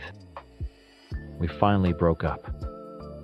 It was awful and messy, but for 3 days after, I felt this huge sense of relief. I could finally breathe again. Then he texted, begging me to take him back, telling me he couldn't live without me. And because I was an idiot, because I still loved the memory of the man he used to be, I said yes. I walked right back into that silent prison. That's when I met John. It wasn't some big dramatic thing. He was in my study group for a history class. He was just normal. He was funny. When I talked, he actually listened. He'd ask questions. He didn't look at me like I was a problem he had to solve. He just saw me. He saw that I was sad and tired and drowning. He became my friend, my lifeline. He made me laugh for the first time in months. It wasn't a plan. I never meant to cheat. It was a gasp for air. My relationship with my ex was already dead. We just hadn't admitted it yet. Being with John felt like coming back to life. The night it all blew up was just like any other night in the prison. He was at my place, sitting on my couch, staring at the TV. The silence was so loud it hurt my ears. I was texting John because he was the only person I could talk to. The only person who didn't make me feel like I was walking on a minefield. I was so emotionally exhausted I fell asleep on the couch.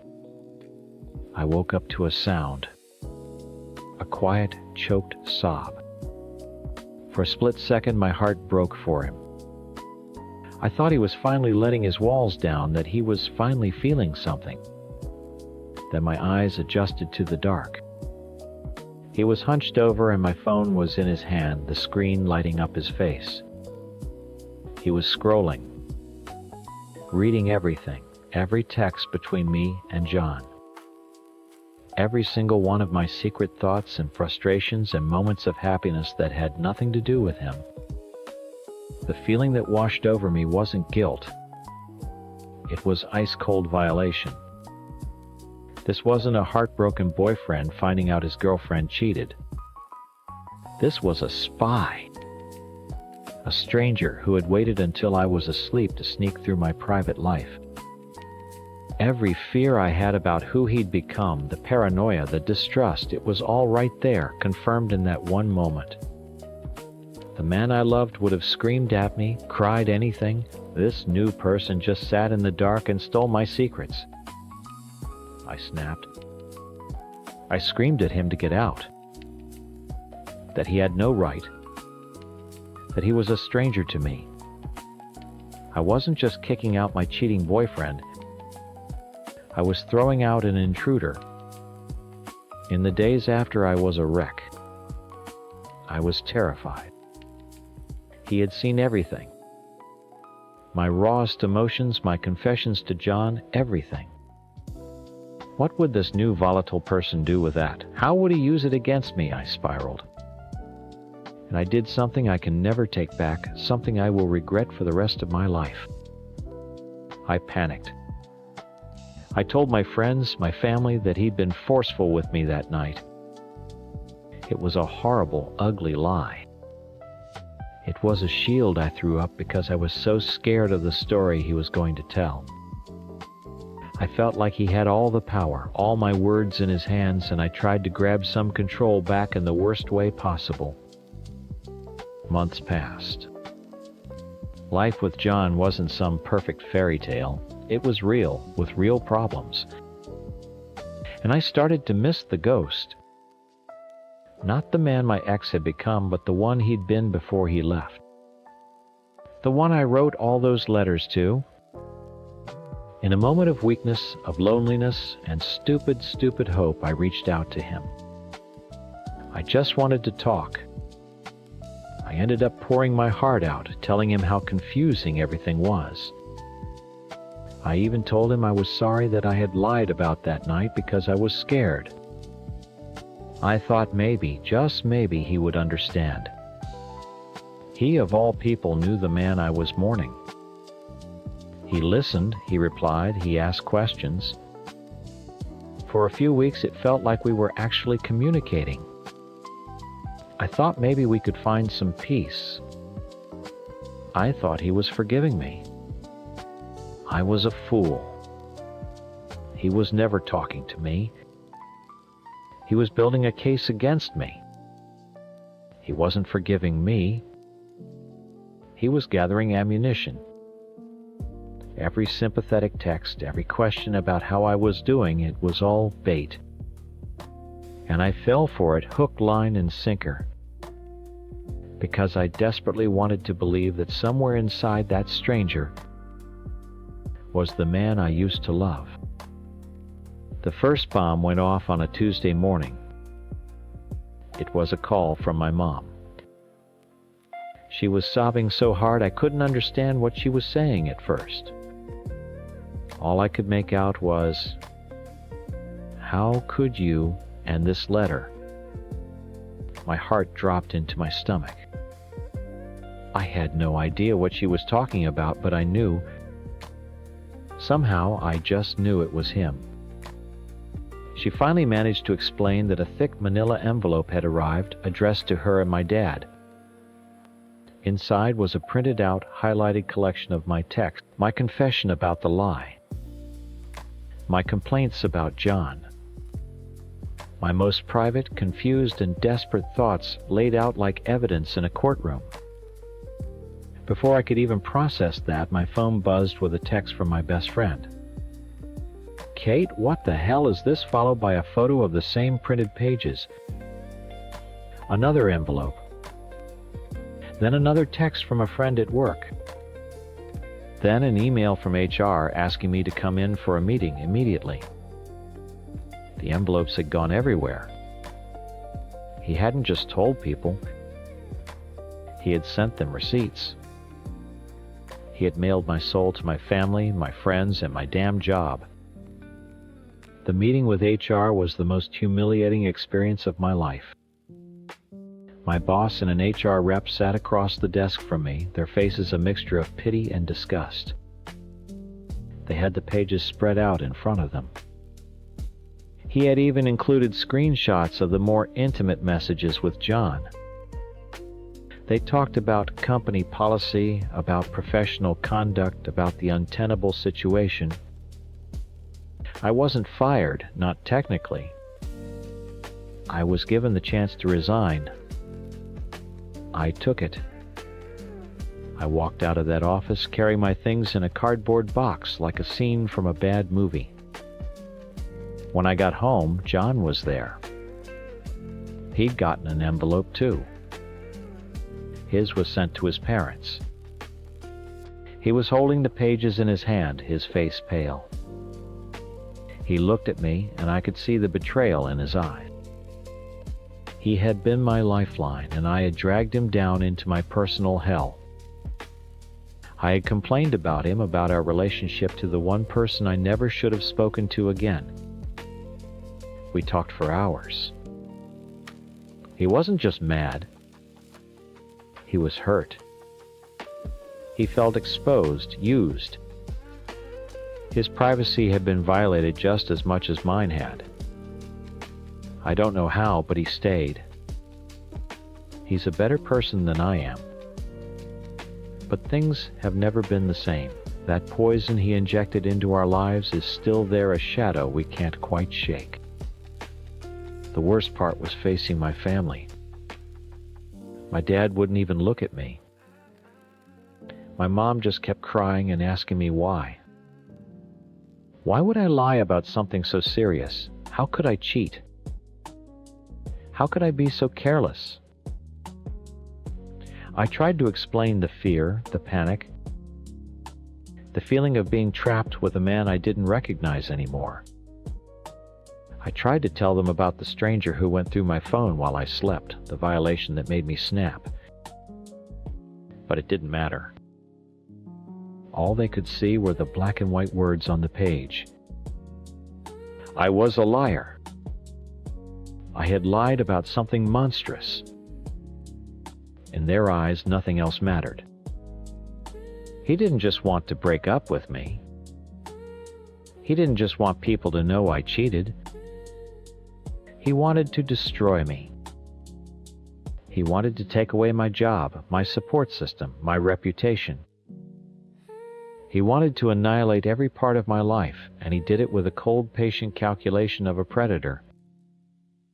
He spent months playing the part of a friend, listening to me, encouraging me to open up, all while saving every word to use against me. He waited until he had the perfect collection, the most damaging combination of my own words, and then he deployed them like bombs. And that's the part no one else seems to understand. Yes, I cheated. It was wrong. And yes, I told a terrible lie. It was unforgivable, and I will carry the shame of it forever. I own that. But his response, it wasn't the act of a heartbroken man. It was the act of a monster. A heartbroken man yells, he cries, he blocks your number. He doesn't meticulously curate your private pain for months and then mail it to your boss. He doesn't try to get you fired. He doesn't try to turn your own mother against you. In the end, he proved me right. That paranoid, cold, and unsettling stranger I saw going through my phone that night, that's who he really is now. The man I loved, the man I waited for, is gone forever. He didn't just die in military training. His ghost came back and methodically tore my life to shreds to punish me for not wanting to be haunted. He got his revenge. He has his story neat and tidy with all the evidence to back it up. I'm the villain and he's the victim. And I'm left with nothing but the pieces. Story 9. I'm sure my ex-husband painted a pretty clear picture of me. I'm the monster. The cheating wife who blew up our perfect life for nothing. And from his side of the street, he's not wrong. I did a terrible thing. But the story isn't just about the bomb. It's about the years of pressure building up before the explosion. We were that times couple in high school, the quarterback and the head cheerleader, a walking, talking cliché. We started dating when we were 16, and from that moment on, we were never just me and him. We were us. Everyone loved us. Our parents, our friends, our teachers. They saw our future mapped out like a perfect Hallmark movie marriage, a little house with a dog, a couple of kids. And we followed the script because we didn't know there was any other way to live. We got married a year after graduation. I was 19 years old. I'd never been on a date with anyone else. I'd never even kissed anyone else. My entire life had been a straight line from my parents' house to his. I did love him. I need to be clear about that. He was my best friend, my whole world, but he was also my whole world. I didn't have a corner of it that was just for me. I was Mark's wife before I was ever really myself. My dreams got folded into his dreams. We wanted a house, so I worked as a receptionist to help save. He wanted to start his own business, so I learned bookkeeping. My identity was a support role in the movie of his life. And for a few years, it was enough. But then a quiet, creeping feeling started to settle in. It felt like waking up in a room where the walls are slowly moving in. I'd look in the mirror and not recognize the woman staring back. Who was she? What did she like? What did she want? If you took Mark out of the equation, I had no idea. The silence in our perfect little house started to feel deafening. The pressure to keep being the happy, perfect wife was crushing me. Then I met someone at work. He was a sales rep from another company. He'd come in, make a few jokes, and talk to me. Not to Mark's wife, but to me. He asked about my day, my thoughts on a movie, what music I liked. Tiny, insignificant things that felt like a lifeline. It wasn't about love, not really. It was about being seen. He saw a woman, not a wife. And that attention was a drug. It was the first thing in my adult life that felt like it was mine and mine alone. A stupid, selfish, secret thing that I owned. It was a mistake, a catastrophic one, but it was the first real choice I ever made for myself. And of course, it all came crashing down. Mark's boss let everyone go home early one afternoon because of a plumbing issue at their office. I heard the garage door open and my blood turned to ice. There was no time to fix anything, to hide anything. He walked into our bedroom and just stopped. The world didn't explode. It just went completely silent. The look on his face wasn't just anger. It was a shattering confusion, like I had just stabbed him in the heart, and he couldn't understand why the person who was supposed to love him most would do that. I'll never forget that look. I deserved it. I deserved all the screaming and yelling that followed. We tried to fix it. We went to counseling for months. But it never felt like we were healing. It felt like I was on probation. Every week the therapist would ask how I was working to rebuild trust. I had to be the perfect sorry wife. I cooked his favorite meals. I wore the dresses he liked. I agreed with everything he said. I was so terrified of losing the only life I'd ever known that I basically erased myself to make him feel safe. But the guilt and the pressure were 1,000 times worse than before. I was suffocating in the role of the penitent wife. I needed an escape. I started talking to an old friend from high school online, just messaging back and forth. He'd moved out of state years ago. It was innocent at first, just catching up, but it became an outlet. I could complain about the counseling, about how heavy the air in my own house felt. He didn't judge me. He just listened. It was a stupid, reckless thing to do, to have secrets again, when a secret was what broke us in the first place. But I couldn't stop. I needed that one tiny space where I wasn't the villain. The messages were on our shared desktop computer. I used it more, so I usually just stayed logged into my social media account. I'm not a complete idiot. I knew it was a risk. In the last few weeks, things had gotten colder between Mark and me. The fake politeness was gone, replaced by a quiet, heavy tension. We were living like roommates who hated each other. He started using the computer in the evenings, staying up late after I went to bed. He said he was looking at new tools for his business, but he would click the screen off fast whenever I walked into the room. A knot of pure dread started twisting in my stomach. Then one night I went to get a glass of water and saw him sitting there in the dark, the screen glowing on his face. He didn't hear me come in. I saw my profile picture on the screen, the little chat window open. He was just scrolling up and up and up, reading everything. Every complaint, every private joke, every word I had said when I thought no one was looking. He didn't make a sound. He just sat there, bathed in the blue light of my betrayal, his shoulders perfectly still. He knew. I just backed away slowly and went back to bed. My heart was pounding so hard I could feel it in my teeth. The next few days were the quietest, loudest days of my life. We didn't talk about it. We didn't talk about anything. We moved around each other in our small house like ghosts, the air thick with everything we weren't saying. I kept waiting for the explosion, for the screaming match, for him to throw a plate against the wall. But nothing happened. The silence was his weapon now, and it was cutting me to pieces. He was making me wait, letting me drown in my own guilt. That Sunday morning, I woke up and he was already dressed. Not in his usual lazy Sunday clothes, but in jeans and hiking boots. The dogs were bouncing around his feet, excited.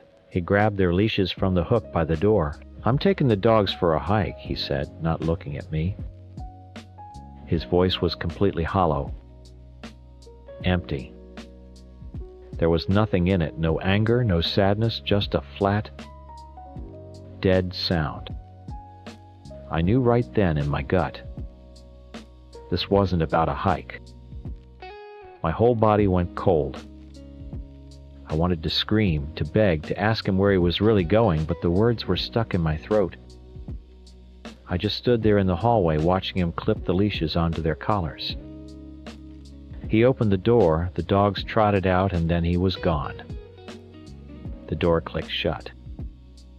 I didn't move until I heard his truck start and drive away. The second the sound of his engine faded, I fell apart. A full-on, can't-breathe panic attack. It was finally over. He had left me. I grabbed my phone, my hands shaking so badly I could barely dial. I called my friend, the one I'd been messaging. He answered, and all I could do was sob into the phone. "He's gone," I choked out. "Mark's gone. He took the dogs and he's not coming back." He tried to calm me down, but I was hysterical. I was alone in this silent, empty house, and I was terrified. He lived about 30 minutes away and said he was coming over to make sure I was okay. That's who the neighbor saw. The male visitor. It wasn't a secret lover coming for a celebration. It was my friend walking into the middle of my world collapsing.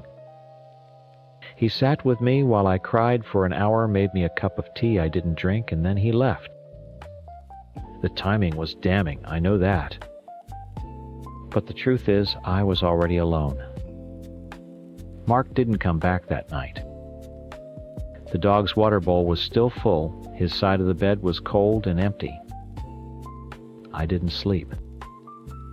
I just stared at the ceiling, and the panic slowly started to curdle. By the next morning, it wasn't fear anymore. It was pure, venomous rage. How dare he, after everything, after the counseling, after I groveled and begged and tried to piece us back together, he didn't even have the decency to break up with me to my face. He didn't fight, he didn't yell. He just vanished. He erased me. It felt like the ultimate judgment. It was him saying, "You are so worthless, you're not even worth a proper goodbye." He had taken away my home, my life, my identity as his wife, and now he was taking away my right to even be part of the ending. I snapped. I wanted to hurt him. I wanted him to feel 1 ounce of the crushing humiliation that I was feeling. I wanted to prove to him, and maybe to myself, that I wasn't just some pathetic little thing he could throw away. I was desirable. I was still a person. So I did the ugliest thing I've ever done. I went out, I sent him those texts, I took photos. It was a scorched earth campaign fueled by vodka and shame. Every text was a scream. Asterisk, you didn't break me. See, I don't need you. Someone else wants me. Asterisk. It was a lie. I was completely broken. But I would rather he think I was a monster than a victim. The next few years are a blur of bad decisions. I moved out of the house. We got divorced through lawyers. I never saw him in person again. I threw myself into a life I thought was freedom, but it was just chaos. I was trying so hard to be the opposite of the perfect little wife I had been that I didn't know who I was at all. The anger faded, and what was left was this deep, aching regret that settled into my bones. Years later, I was scrolling through Facebook and saw a picture his mom had posted. It was Mark at a family barbecue. He had his arm around a woman and he was smiling. A real smile, the kind that crinkled the corners of his eyes. The kind I hadn't seen in forever. He looked happy. Genuinely, truly happy. The old hatred I'd been holding on to was just gone. All I felt was this profound sadness for the boy I had loved and the man I had hurt so badly. On impulse, I sent him a message. I just said I knew it was out of the blue, but I was wondering if he'd ever be willing to meet for coffee. I told him I understood if the answer was no. I fully expected him to ignore it or tell me to go to hell. A day later, he replied, "Okay." We met at a Starbucks halfway between our towns. Seeing him walk in was surreal. He looked older, calmer. The anger was gone from his eyes. It was incredibly awkward at first. We talked about a lot of nothing work, the weather. Then I just took a deep breath and stopped the small talk. "Mark, I'm sorry," I said. "I didn't ask you here to make excuses. There are no excuses for what I did.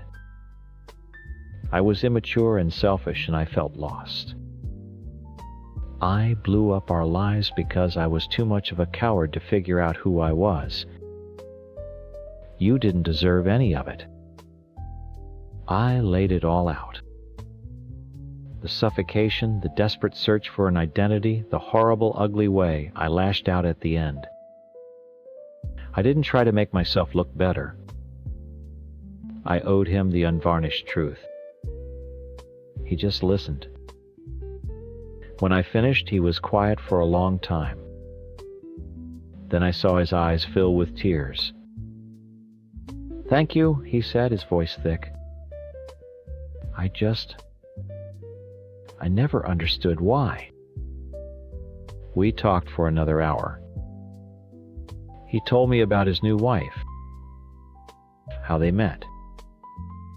He told me he'd found his person. And I wasn't jealous. I was happy for him. Before we left, we gave each other an awkward hug. It felt like a decade of poison was being drawn out of me. He had moved on. He was happy. And in that moment, by finally taking responsibility for the monster I had been, I felt like I could finally start to find myself too. Story Teen. I need to tell my side of the story because what they did to us wasn't just unfair, it was cruel. My husband and I aren't troublemakers. We're the kind of people who follow the rules. We pay our bills on time, we're quiet, and we expect the same from others. That's why we chose this apartment building. It wasn't cheap, not by a long shot. We paid for the amenities, sure, but mostly we paid for the promise of a certain kind of life. A peaceful one. Secure. We were paying for a community where people understood basic respect. For the first year, it was exactly that. It was perfect. Then the new neighbors moved in upstairs. The first thing I noticed was the smell. It would hit me the second I walked in the door after work. A heavy, greasy odor that I couldn't even name. It wasn't the smell of someone cooking dinner. It was constant, seeping through the vents and clinging to our furniture. Sometimes I'd wake up in the middle of the night and the smell would be so strong it made me feel sick. It was in our clothes, in our hair. It was an invasion. Then the noise started. It wasn't the occasional dropped object or the sound of a TV. It was a rhythmic, deliberate stomping, like someone was wearing heavy boots and just pacing back and forth for hours on end. At first, we tried to be patient. We'd wait it out, hoping it would stop. But it never did. It would go on late into the night, right above our bedroom. So we did what you're supposed to do. We called security. The first few times a young guy would come up. He'd stand outside their door for maybe 30 seconds, then come down and tell us he couldn't hear anything. He'd write in his little notebook, "No noise detected," and leave. It was infuriating. They made us feel like we were crazy, like we were imagining it. But the moment his car left the parking lot, the stomping would start again. It got worse. They had a dog and they let it use their balcony as a toilet. We started seeing yellow streaks running down the edge of their concrete slab, dripping onto the railing of our own balcony. It was disgusting. We couldn't even sit outside and enjoy a cup of coffee. We took pictures. We called security again. They sent someone up who looked at it, shrugged, and said there was no evidence of an animal. I showed him the picture on my phone, and he just said he couldn't do anything without seeing it happen. Every time we complained, we were met with that same tired, indifferent attitude. It became obvious that security didn't care about solving the problem. They just wanted us to stop calling. We were the inconvenience, not the constant noise or the disgusting smells. We were the ones creating paperwork. We were paying thousands of dollars a month to live in a place where our right to a quiet home meant absolutely nothing. We felt completely helpless. You can only be pushed so far. You can only be ignored and dismissed for so long before you start to feel like you're being targeted. We knew they weren't finding any evidence because they weren't even looking for it. They'd show up, do the bare minimum, and file a report that made us look like liars.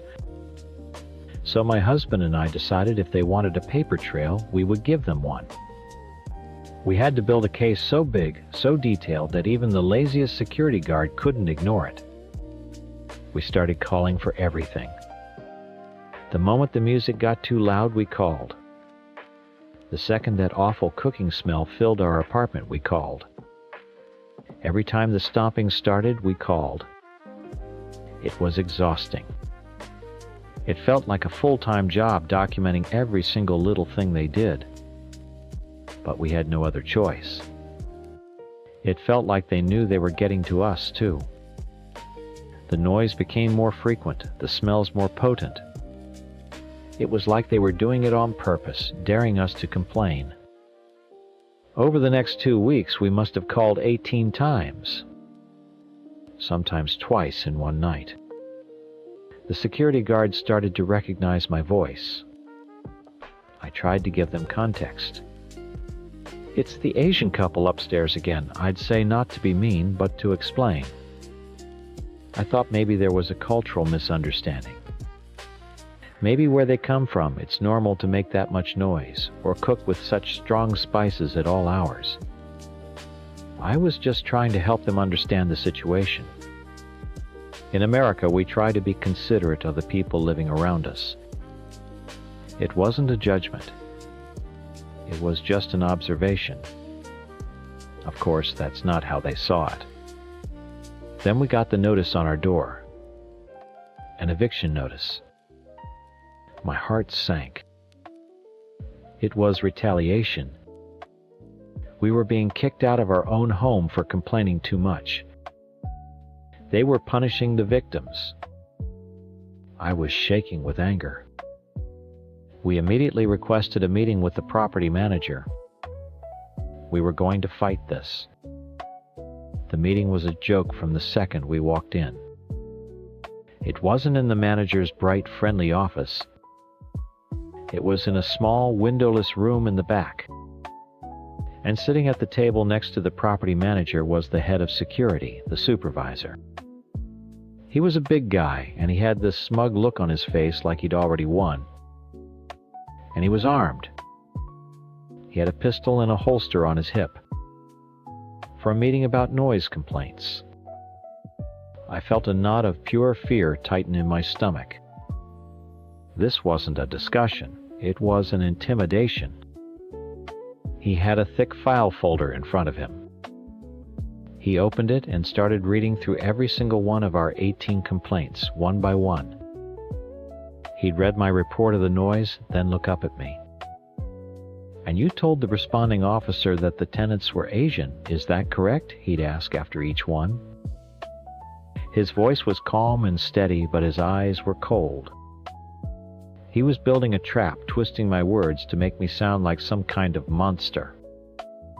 He was painting me as a racist, when all I ever wanted was a little peace and quiet. After he went through all the reports, he stacked them neatly back into the folder. He leaned forward, resting his arms on the table.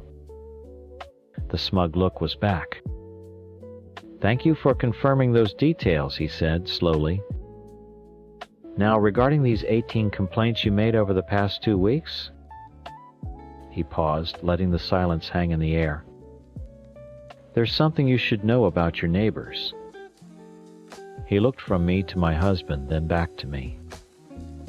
"Your neighbors, Mr. and Mrs. Chen, boarded a flight to Shanghai 3 weeks ago. They haven't been in the country for this entire 2-week period you've been filing these complaints." The air in the room went thin. I think I laughed. It was a short, sharp sound, completely involuntary. "What? That's not possible. That's a lie." "It's not," the supervisor said.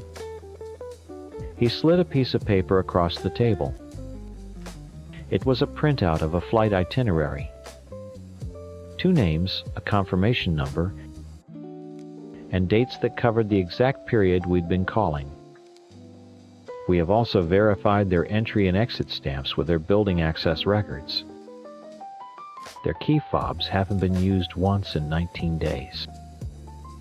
I stared at the paper, but the words swam in front of my eyes. It didn't make any sense. We heard them. We heard the stomping, the music. I smelled the cooking. My husband and I looked at each other, and I could see the same confusion and panic on his face. This was a trick. An elaborate, cruel trick. "So who was in that apartment?" I demanded, my voice shaking. "Because someone was there. We're not crazy. We heard them every single night." The supervisor just looked at me with those dead eyes. No one was in the apartment. It has been empty. "Then you're lying." I slammed my hand on the table and the sound echoed in the tiny room. The supervisor didn't even flinch. "This is a setup. You, them, the management. You all cooked this up to get rid of us because we dared to complain." I turned to the property manager, hoping to see a crack in her composure, a shred of sympathy. There was nothing. She was a stone wall. "You're going to let him do this," I pleaded. You're going to take the side of tenants who aren't even here over us, over the people who pay their rent on time and follow the rules." She finally spoke, her voice as cold and sterile as the room. "The evidence is clear. You have filed 18 false reports against your neighbors. This constitutes harassment." The word harassment hit me like a physical blow. We were the ones being harassed. For weeks, the smells, the noise, the dog urine, we were living in a nightmare. And now times were the bad guys. It all clicked into place then. The lazy security guards who never found anything. The indifferent manager. The perfectly timed vacation. They had been planning this. They had us cornered. "I see what this is," I said, my voice dripping with a bitter realization. "You're siding with them because they're immigrants. You're choosing them over hardworking Americans who just want a decent place to live." A small, thin smile touched the property manager's lips. It didn't reach her eyes. "Ma'am," she said, her voice dangerously quiet, "I am an immigrant." Of course. It all made perfect sense. She was one of them. They were all protecting each other. They closed ranks and we were on the outside. We never stood a chance. We were outsiders in our own home, in our own country. The supervisor slid another piece of paper across the table. It was the eviction notice. Formal. Final. "You have 30 days to vacate the premises," he said, as if he were telling me the time. My husband tried to argue, to reason with them, but it was like talking to a brick wall. They had their story, and they were sticking to it. They had their proof. What did we have? Just our word. And our word apparently meant nothing. The meeting was over. They stood up. We were dismissed. Walking out of that office was the most humiliating experience of my life. The smug look on the supervisor's face as we left is burned into my memory. He had won. He had protected the building's reputation by destroying ours. The next 30 days were a blur of boxes, tape, and a suffocating sense of injustice. Every night the silence from the apartment upstairs felt louder than the noises we used to hear. It was a mocking silence. They were gone, and soon we would be too. We had to break our lease, pay a massive penalty, and scramble to find a new place to live with an eviction on our record. It was a financial and emotional. My husband thinks maybe we were hearing things from another apartment, that the sounds were traveling in a weird way. But I know what I heard. And I know what I smelled. I lie awake at night now in our new, much smaller apartment, and I go over it and over it in my head. How could they have been gone? It's impossible. The only thing that makes any sense is that they had someone else staying there. A relative, a friend, someone who wasn't on the lease. And when we started complaining, the management found out and concocted this whole story to cover it up. They had to get rid of us because we were the only ones who knew the truth. They couldn't evict the other couple because it would mean admitting they didn't properly screen their tenants. So they sacrificed us instead. They called us harassers. They called us racists. They threw us out of our home. All because we asked for a little peace and quiet. All because we expected them to do their jobs. They took our money, they took our peace of mind, and then they took our home. And the worst part, they got away with it. They all just got away with it. Story 11. I'm sure I'm going to be called a lot of things for what I did. A horrible mother, a cougar, a home wrecker, even though the only home I wrecked was my own. But I need you to understand something. The world starts to shrink when you get to my age. After the divorce, after my son grew up and started his own life, my world got very, very small. It was my house, my job, the grocery store, and my son's visits on Sunday. You stop being a person. You become a role. I was a mother. To my son, I was his rock, the one constant thing in his life he could always count on. I love being that for him, I do. But a rock doesn't get lonely. A rock doesn't lie awake at night wondering if anyone will ever touch her again. A rock doesn't remember being young and full of fire and wonder where that person went. I was tired of being a rock. I was tired of being invisible. I downloaded Tinder. Not for anything serious, and honestly, not even for sex at first. It was more like an experiment. I just wanted to see if anyone out there could still see times me asterisk. The woman, not the mom. I put up a few recent photos, wrote a short bio, and held my breath. And then he messaged me. We can call him Blee Bluepo. He was young, funny, and direct.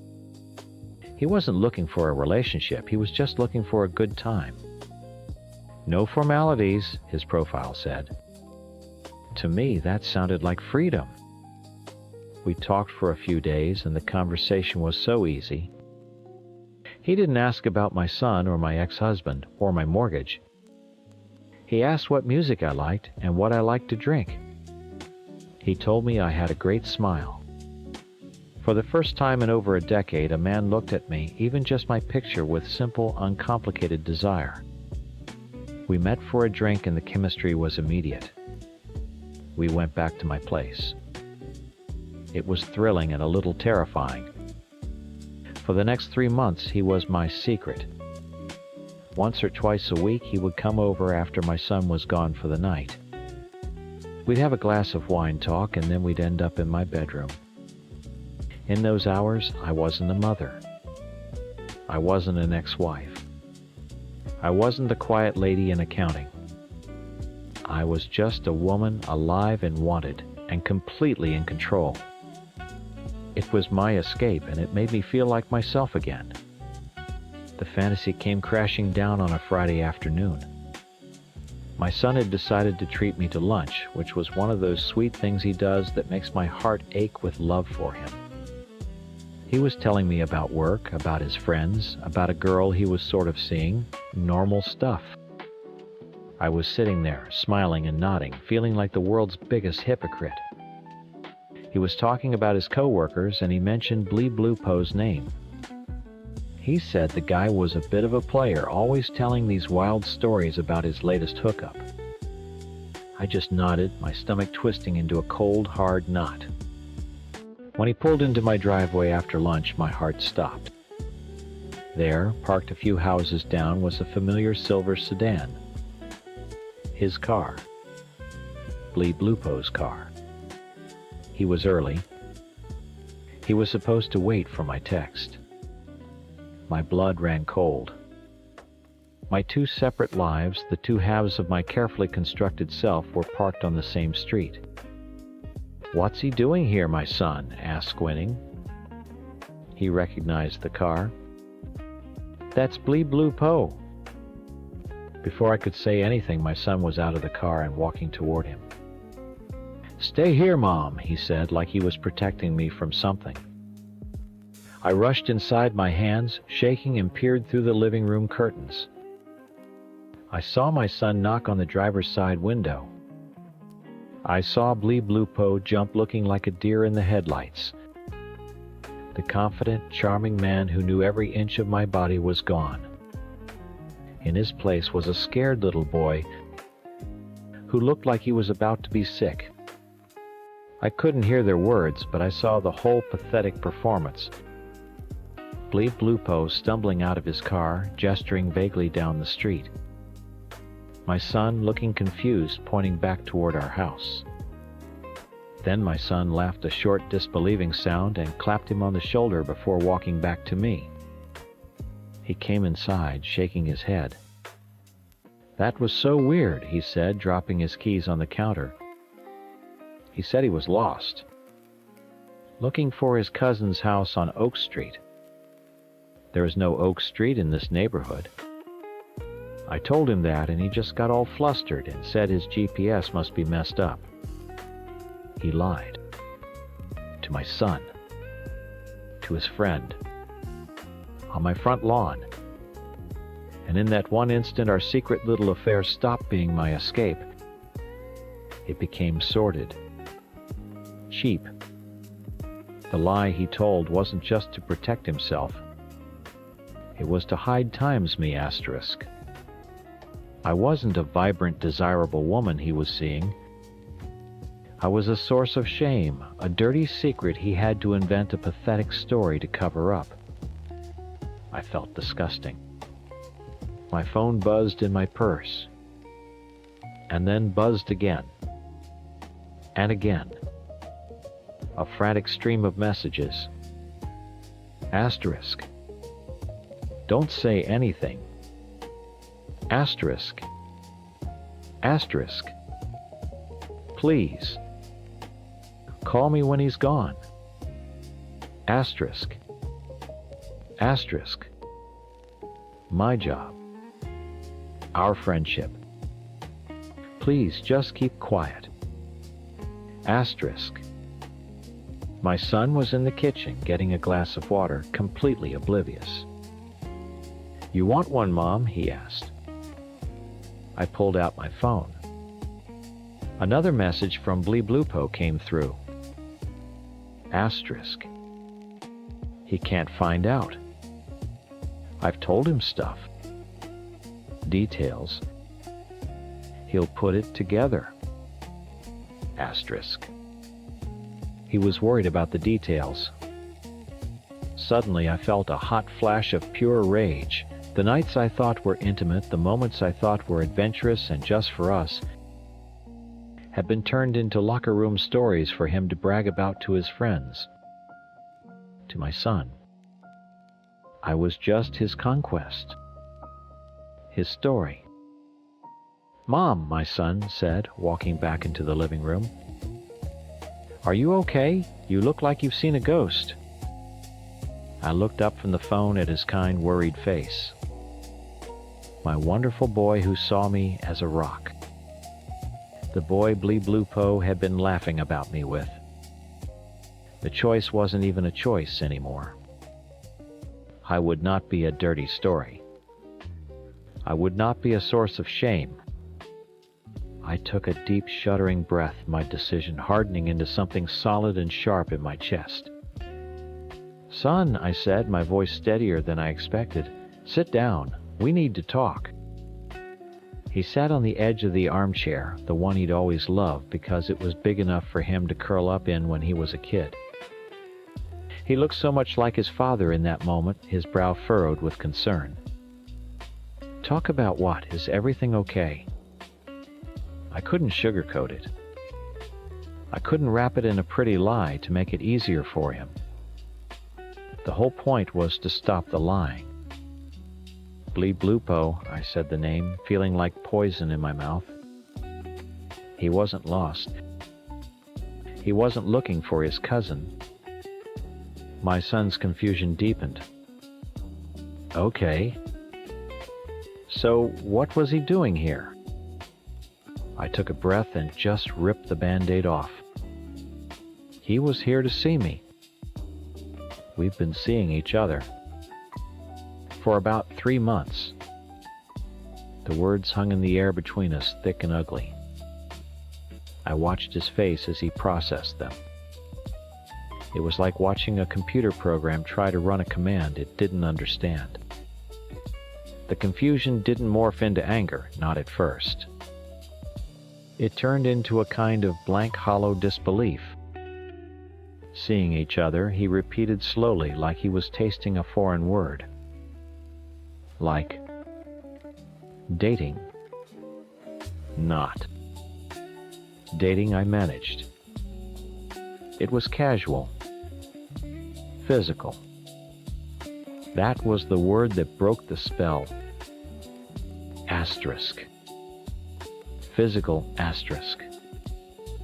His face crumpled. I saw the exact moment the pieces clicked together in his head. The wild stories he told me about at lunch. The bragging. The details. His friend had been telling him stories about his own mother. A wave of nausea washed over him. I could see it in the way the color drained from his face. He looked from me to the window, then back to me, his eyes wide with a kind of horror I had never seen before. The stories he told us, he whispered. The older woman he was hooking up with. The fine-ass cougar. He choked on the words, unable to finish. He stood up, pacing the small living room like a caged animal. He ran a hand through his hair, his whole body vibrating with a mix of shame and rage.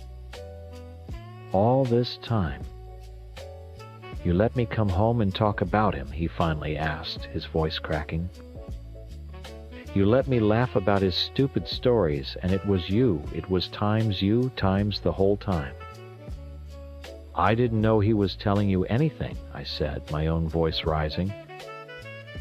I had no idea until he texted me just now. Do you think I would have let that happen?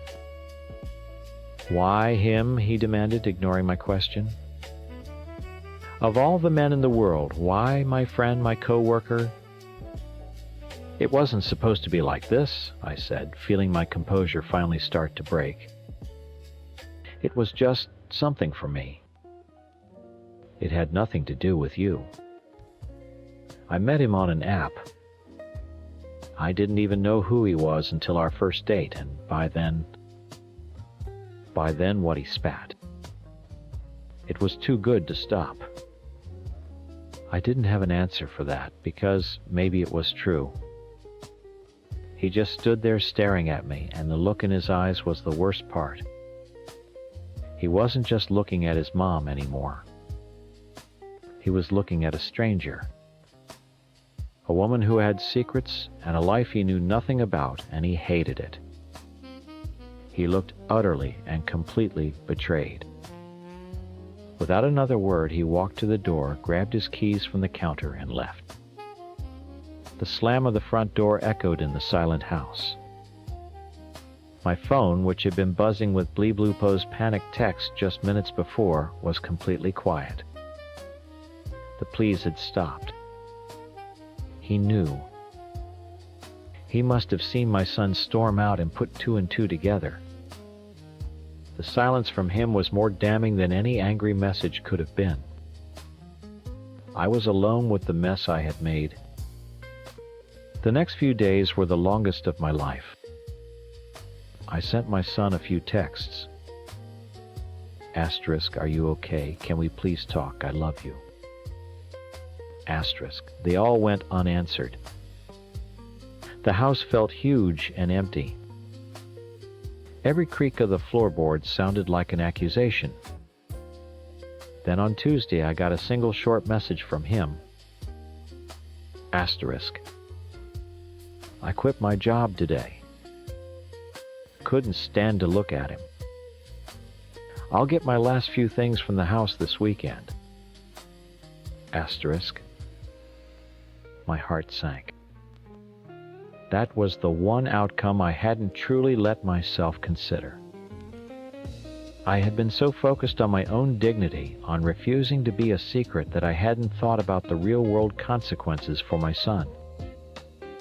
I'd broken his friendship, yes, but I'd also pushed him out of his job, a job he liked.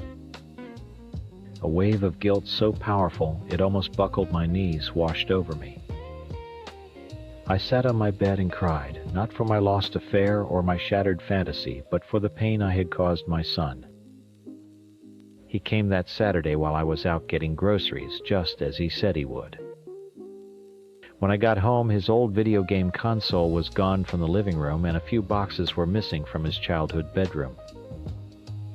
He didn't want to see me. He couldn't even stand to be in the same house with me. It took 2 weeks before he spoke to me again. He showed up for our usual Sunday dinner, but nothing was usual about it. The easy chatter we used to share was gone, replaced by a thick, awkward silence. He answered my questions in single words. He didn't ask me anything about my week. He just ate his food staring at his plate, and I could feel him looking at me when he thought I wasn't paying attention. He was studying me, trying to reconcile the woman in front of him with the mother he thought he knew. The affair is over. Lupo vanished from my life as quickly as he entered it. My relationship with my son is fractured, maybe permanently. There's a distance between us now that feels like a canyon. I know I hurt him, and that regret is a heavy weight I will carry forever. But as I watch him across the dinner table, I see something else in his eyes too. Confusion, yes. Hurt, absolutely. But he sees times me. For the first time, he is looking at me not as the rock, not as the static, reliable figure of Mom, but as a complete person. A flawed, complicated sexual person who makes mistakes. I didn't do it to hurt him. I did it because I couldn't stand being a caricature in a story told behind my back. I couldn't be someone's dirty little secret, especially not to my own son. The price was terribly high, and my home is much quieter now. But it is my home. I am not hiding anymore. And I will not be anyone's story but my own. Story 12. My brother has always been my hero. I know that sounds like something you'd read in a cheesy book, but for me it's true. When his dad, the man I spent the first 12 years of my life calling my father, found out I wasn't his kid, everything changed. I still remember the look on his face. He looked at me like I was something disgusting he'd found on the bottom of his shoe. And then just like that, I was gone from his life. My mom fell apart, but my brother Michael, who was just a teenager, he stepped up. He was the one who would sneak out to see me, who made sure I knew I wasn't garbage. He was my entire family, the only person who ever made me feel like I belonged somewhere. We were a team, Michael and me against the world. He was my protector, my best friend. So when he met Sarah, I really did try to be happy for him. I swear I did. But I saw the shift almost immediately. Suddenly all his stories started with we. We went here, we think this. Our weekly phone calls turned into calls every couple of weeks, and then mostly just texts. It felt like I was being slowly phased out. Sarah was always nice to my face, of course. She was the master of polite smiles that never reached her eyes. It felt like she was building a wall around him, brick by brick, and every brick was just another excuse for why he was too busy for me. He was my only family, and she was taking him away. When they bought the big house with the indoor pool, it felt like maybe I was wrong. It felt like an apology, like Michael was saying, "See, you're still a part of my life. Come over whenever you want." My friend Chloe and I were so excited. We planned to spend the whole summer there. It was our little piece of paradise, and for a while it felt like old times. Then she got pregnant, and the world went into lockdown. Suddenly, the open invitation had rules.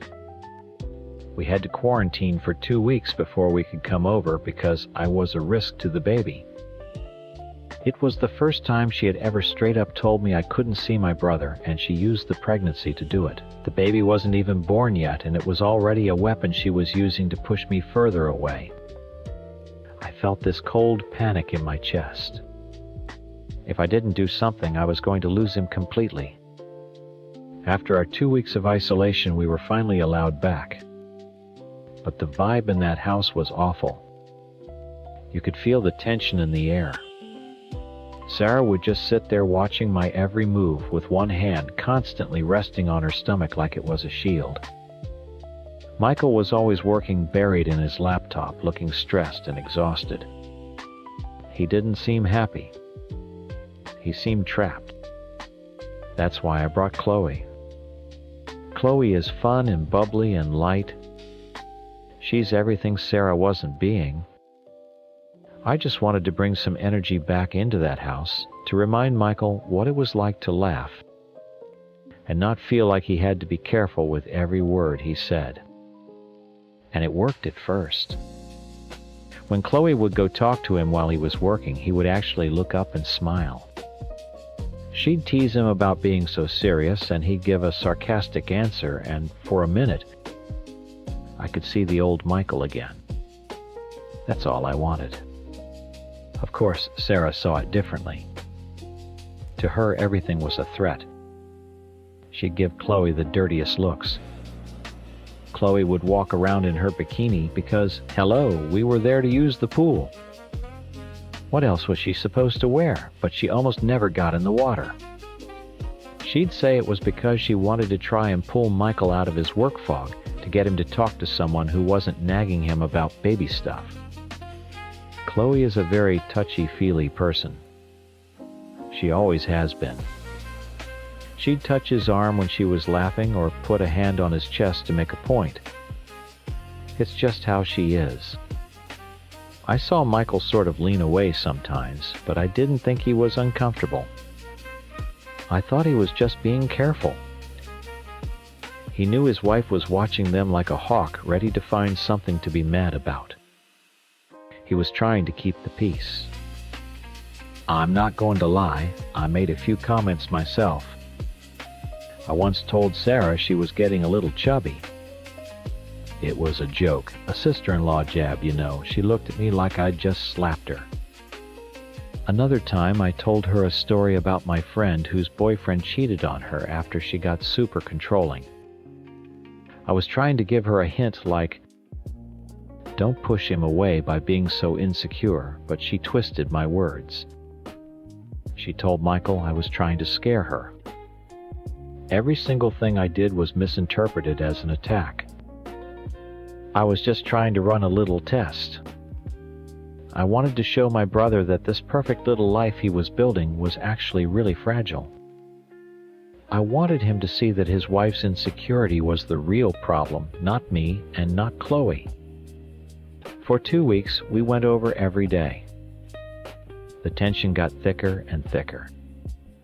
Sarah stopped talking to me completely. She would just give me these cold, silent glares from across the room. Chloe kept trying to be friendly, but even she was getting tired of the drama. Yesterday was the worst. We were about to leave, and Chloe went to say goodbye to Michael. She gave him a quick hug, and he hugged her back for a second before letting go. It was nothing. But when I looked over at Sarah, her face was white with rage. She didn't say a word, just stood up and walked out of the room. As Chloe and I were walking to my car, I glanced back through the big glass windows. I could see Michael and Sarah in the kitchen. He was running his hands through his hair, looking stressed, and she was talking with her hands looking furious. She was crying. I couldn't hear what they were saying, but I knew it was about us. I felt a sick feeling in my stomach, but also a tiny spark of something else. Maybe, just maybe, he was finally seeing it. He was finally seeing how crazy and controlling she was being. I got in the car and all I could think was, now he has to make a choice. The drive home was quiet. Chloe kept looking over at me, probably waiting for me to say something, but my mind was racing. I replayed the scene at the window over and over again, Sarah with her fake tears and dramatic gestures. Michael looking torn. For the first time in a long time, I felt a flicker of hope. He had to see it. He had to see how manipulative she was being, turning a simple goodbye hug into a full-blown drama. This was it. This was the moment he would realize he was in a cage. "She's a psycho," Chloe finally said, breaking the silence. "Seriously. I was just being nice."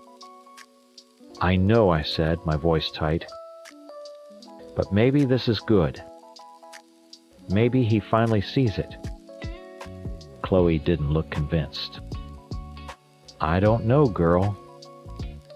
He looked pretty stressed. And guys always side with the pregnant wife. "Not Michael," I said, trying to convince myself more than her. "He's different.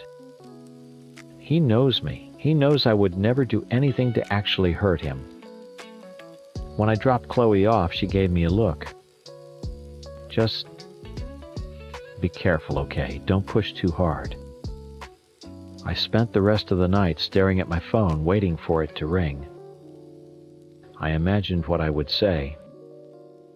I'd be calm and reasonable. I'd tell him I was worried about him, that Sarah's jealousy wasn't healthy for him or the baby. I wouldn't even mention Chloe. I would make it all about my concern for him, my brother. My phone finally buzzed late the next morning. It was him. My heart jumped. I took a deep breath and answered, trying to sound casual. "Hey, you." His voice was ice. "Chloe can't come over anymore." It wasn't a request. It wasn't a discussion. It was a command. All the air went out of my lungs. It wasn't his voice. It was hers. She was speaking through him. The calm, reasonable plan I had rehearsed in my head evaporated. She had won. After everything, after all those years of him promising to be there for me, he was choosing her. He was throwing me away just like his dad threw me away. What I stammered. "Why, she didn't do anything wrong." "It's making Sarah uncomfortable," he said, his voice flat and detached. "It's done. Just don't bring her back to the house." That's when I snapped. All the fear and pain and rage that I'd been swallowing for months just came pouring out. Uncomfortable times. She's times uncomfortable. Of course she is. She's the most insecure, controlling person I have ever met, and you're just letting her do this. "Stop it," he warned. "Don't talk about my wife like that." "Your wife," I laughed, but it was a broken, ugly sound. "She's turned you into her little puppet. You can't even see it. She's using that pregnancy to control every part of your life.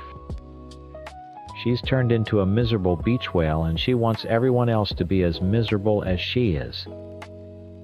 "You're done," he said, his voice dangerously low. "We're done talking." "No, you're going to listen to me." I was screaming now, tears streaming down my face. I couldn't stop the words. They were horrible, but they felt like the only weapons I had left. "She baby-trapped you. You were happy before her, and you know it. This wasn't your plan. You never wanted this suffocating life. She got pregnant on purpose to lock you down for good." There was a dead silence on the other end of the line. I should have stopped. I knew I should have stopped. But the terror of him hanging up, of him leaving me completely, was so overwhelming that I just kept going, throwing out the most hurtful thing I could think of. "That baby is already ruining everything," I sobbed. "It's the reason you're miserable. It's the reason you're letting her push me away. You should have dragged her to the abortion clinic when you had the chance." The silence that followed was worse than his yelling. It was absolute, empty. When he finally spoke, his voice was hollow. "Don't ever call me again." You are not welcome in my house. You are not a part of my family anymore." He hung up. I just stood there, the phone pressed to my ear, listening to the dial tone. My whole body was shaking. The acidic words I'd spat were still burning in my throat. I didn't mean them. Not really. They came from a place of pure animal panic. I was watching my whole world, my only family, get locked behind a door, and I was just clawing at it, screaming anything to make him turn around. I immediately called back. It went straight to voicemail. I called again. Voicemail. I started texting. Asterisk, I'm sorry. I didn't mean it. I was just upset. Asterisk, asterisk, Michael, please. Don't do this. Asterisk, asterisk, I'm scared. Please don't leave me alone. Asterisk, asterisk, she's turning you against me. Can't you see, asterisk, asterisk, I love you, you're my brother. My hero? No response. The messages were delivered, but he never read them. The 2 blue check marks never appeared. He had blocked me. The next few days were a blur. I barely ate. I couldn't sleep. I felt like that 12-year-old girl all over again, sitting on the curb with a suitcase, watching my life drive away without me. My hero, the one person who swore he would always protect me, had just done the one thing he promised he never would. He abandoned me. And for what? For her. For the woman who had methodically and expertly cut me out of his life. And for the baby that was the final nail in my coffin. She had won. She had taken my brother, my family, my entire sense of safety in the world, and she had destroyed it. I wasn't just losing my brother. I was losing my past and my future all at once. I am completely and utterly alone now. And I don't know how to come back from that. I'm right back where I started, the unwanted kid on the outside looking in at a happy family that isn't mine. Story 13. Okay, I know people are going to judge me, but you weren't there. You didn't see how it was between us for 2 years. He wasn't just my boss. Anyone who worked in that office could tell you that. He was the sun the rest of us orbited around, and I was the closest planet. He made a boring job fun. He remembered little things like how I took my coffee or that I was stressed about my exams. He saw me. We had this thing, our own private language almost. Inside jokes from meetings, looks across the room that said more than words ever could. And the emails. He'd send me work, and at the bottom it would say, "Thanks, my love." My heart would just stop for a second every time.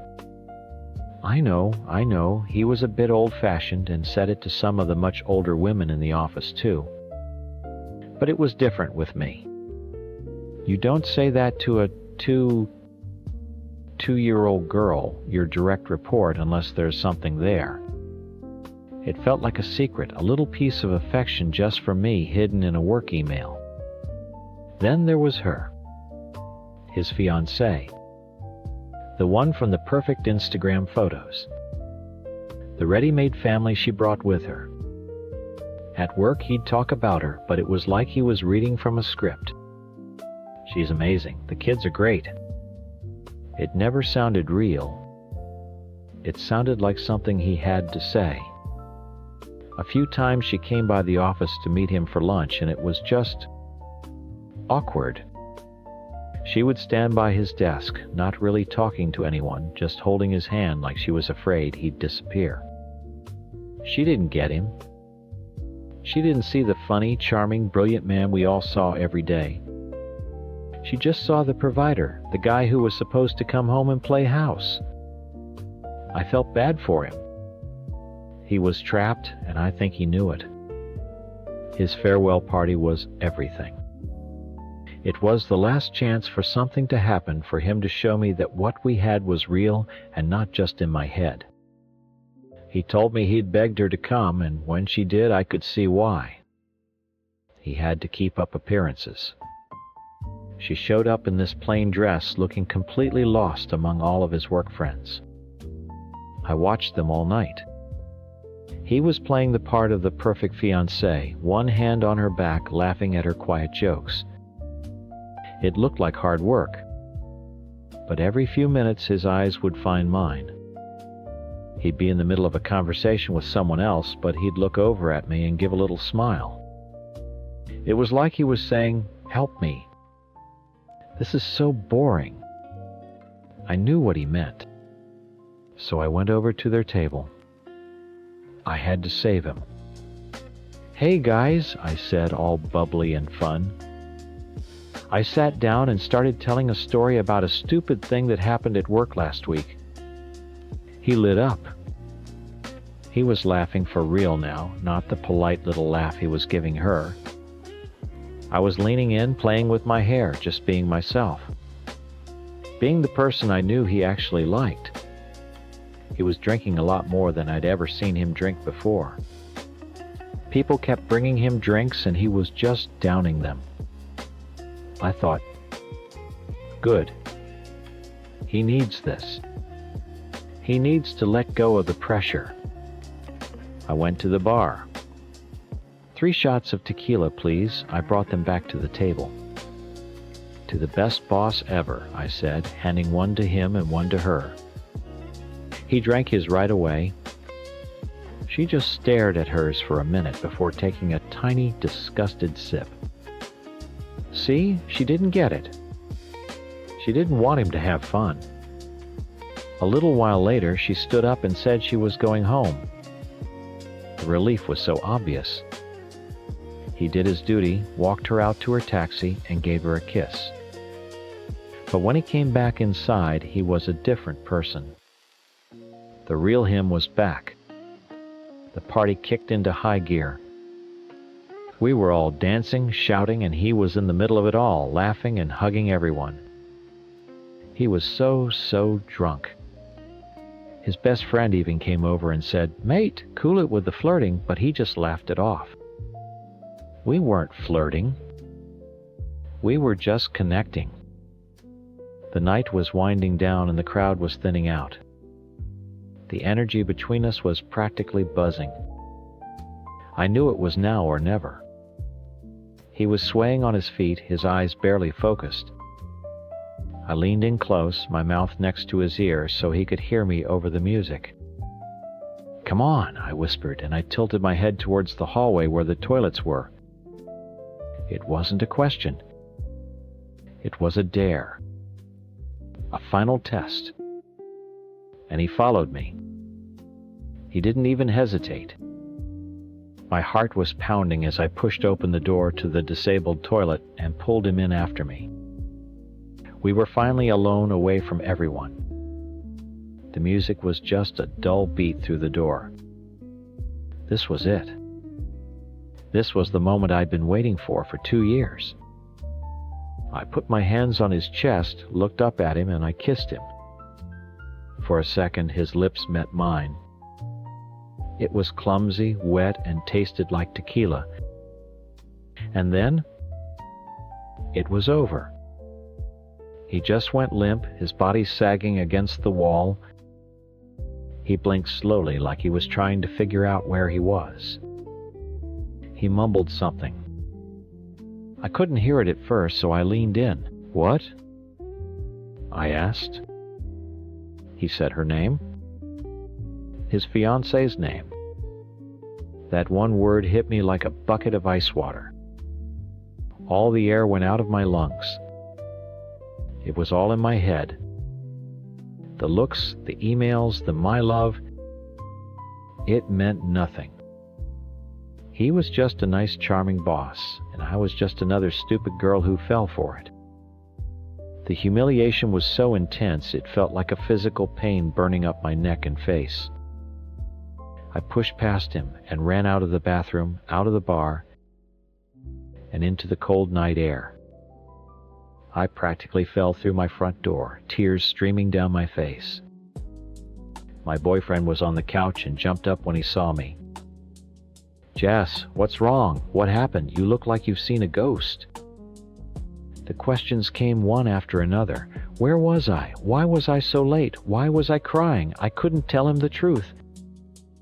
I couldn't say I threw myself at my blackout drunk boss and he rejected me for his fiancée. I couldn't bear the thought of him looking at me with pity. The shame was a monster eating me alive. I had to kill it. I had to change the story. A new version of the night started to form in my mind, a version where I wasn't pathetic. I was a victim. A version where he wasn't just a drunk guy who loved his fiancée, but a predator. He followed me, I sobbed, the lie feeling more real with every word. He dragged me into the bathroom. He was so drunk he wouldn't listen. He wouldn't let go of me. He assaulted me. My boyfriend's expression went from worried to pure fury. His face was like thunder. He clenched his fists, his whole body shaking with rage. "That bastard," he spat. He pulled out his phone, his thumb flying across the screen. "I'm texting her right now." What's his fiancée's number? She needs to know what kind of monster she's about to marry. I didn't stop him. I just watched his thumb hit send, and it was done. A little part of me felt sick, but a bigger part felt powerful. The story was out of my hands now. It wasn't just my pathetic, humiliating secret anymore. It was his crime. My boyfriend wrapped his arms around me. "It's okay," he whispered. "I've got you. He's not getting away with this." I buried my face in his chest, my sobs finally feeling real. The wait was the worst part. Every notification on my phone made my heart jump into my throat. I imagined her reading the text, her perfect world cracking. I imagined her screaming at him, crying, throwing his things out. I wanted her to feel a fraction of the pain I felt. My boyfriend was pacing the living room, a soldier waiting for battle. He was angry for me, and it felt good. It felt better than the shame. An hour later, her name flashed on his screen, an incoming call. My boyfriend answered it on speaker, his voice low and dangerous. "Yeah?" Her voice was surprisingly calm. Too calm. "I need to speak with Jessica." "You can talk to me," he snarled. "No," she said, her voice like steel. "I will only speak to Jessica." My boyfriend looked at me and I nodded, my throat dry. He handed me the phone. I took a shaky breath. "Hello." "Jessica," she said, and there was no sympathy in her voice. "Tell me exactly what you are accusing him of." So I did. I told her the story that was now becoming my truth. I told her how he followed me, how he was too strong, how he pushed me against the wall in the toilet. I told her he kissed me, that his hands were all over me. I cried as I said it, making sure she could hear every hitch in my breath. There was a long silence on the other end. I thought maybe she'd hung up. Then she spoke, her voice flat. "He doesn't remember any of it. He was carried to his hotel room. He doesn't remember leaving the bar, let alone going into a toilet with you." The rage flared up in me, hot and real. Of course, he doesn't remember. How convenient he gets to assault me and then just forget about it because he was drunk. Is that his excuse for everything? The lie was my shield now, and I held it up against her cold disbelief. "I know my fiancé," she said quietly. "And I know he wouldn't do that." "You don't know him at all," I shrieked, and then I hung up. I threw the phone on the couch and collapsed into my boyfriend's arms. He held me tight, telling me she was just in denial, that she couldn't handle the truth about her perfect man. I let myself believe him. I had to. The next few days were a blur. The news spread through the office like a virus. It turned out he'd never even made it to his new job. The offer was pulled after HR got an anonymous tip. I still don't know who sent it. His career was torched overnight. People at work were split. Some looked at me with pity and support, whispering about how brave I was. Others looked at me with suspicion, their eyes cold. They'd known him for years, and they couldn't believe it. I avoided them. I ate lunch at my desk. I played the part of the fragile victim, the girl just trying to get through the day. My boyfriend became my shadow, my champion. He drove me to work, he picked me up. He made sure I was never alone. Our relationship, which had been feeling a bit shaky before all this, was suddenly rock solid. He saw me as this strong, wronged woman, and he was my protector. He loved me more for it. All I had to do was keep the story straight. His best friend from work, the one who'd told him to cool it at the party, cornered me by the coffee machine one afternoon. "I don't believe you," he said, his voice barely a whisper. "He loves her." He was blackout drunk. "What did you really want from him, Jessica?" I felt that old familiar shame creeping up my neck, but I pushed it down. "You should be asking him what he wanted from me," I said, my voice trembling for effect. And I walked away before he could reply. Every time someone doubted me, it just made me cling to the lie harder. It was all I had left. Eventually, the gossip died down. He was gone, a ghost in the office we no longer spoke of. I got a promotion a few months later. Life moved on. My boyfriend and I moved in together. We built a life on the foundation of my lie. Sometimes at night, when he was asleep, I would stare at the ceiling, and the real memory would play in my head, the tequila on his breath, the limp way he sagged against the wall, the sound of her name, a name he chose over mine. I'd feel the humiliation all over again, and I'd remind myself why I did it. He embarrassed me. He led me on for 2 years with his little smiles and his my loves, and then he threw me away for her. He deserved what he got. Years passed. I don't work at that company anymore. My boyfriend and I are engaged now. The other night I was scrolling through social media, a mindless habit, and I saw a photo posted by an old colleague. It was from a wedding. And there he was, smiling, looking happy and healthy. Next to him in a white dress was her. They were married. They'd survived it. They had stayed together through the fire I had set. For a second, the world tilted. The truth, the real one, screamed in my head.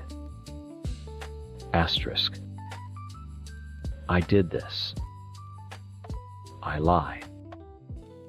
I tried to ruin him because he didn't want me. Asterisk, the weight of it was crushing a physical pressure on my chest. But then just as quickly I shoved it back down into the dark where it belonged. He must have manipulated her.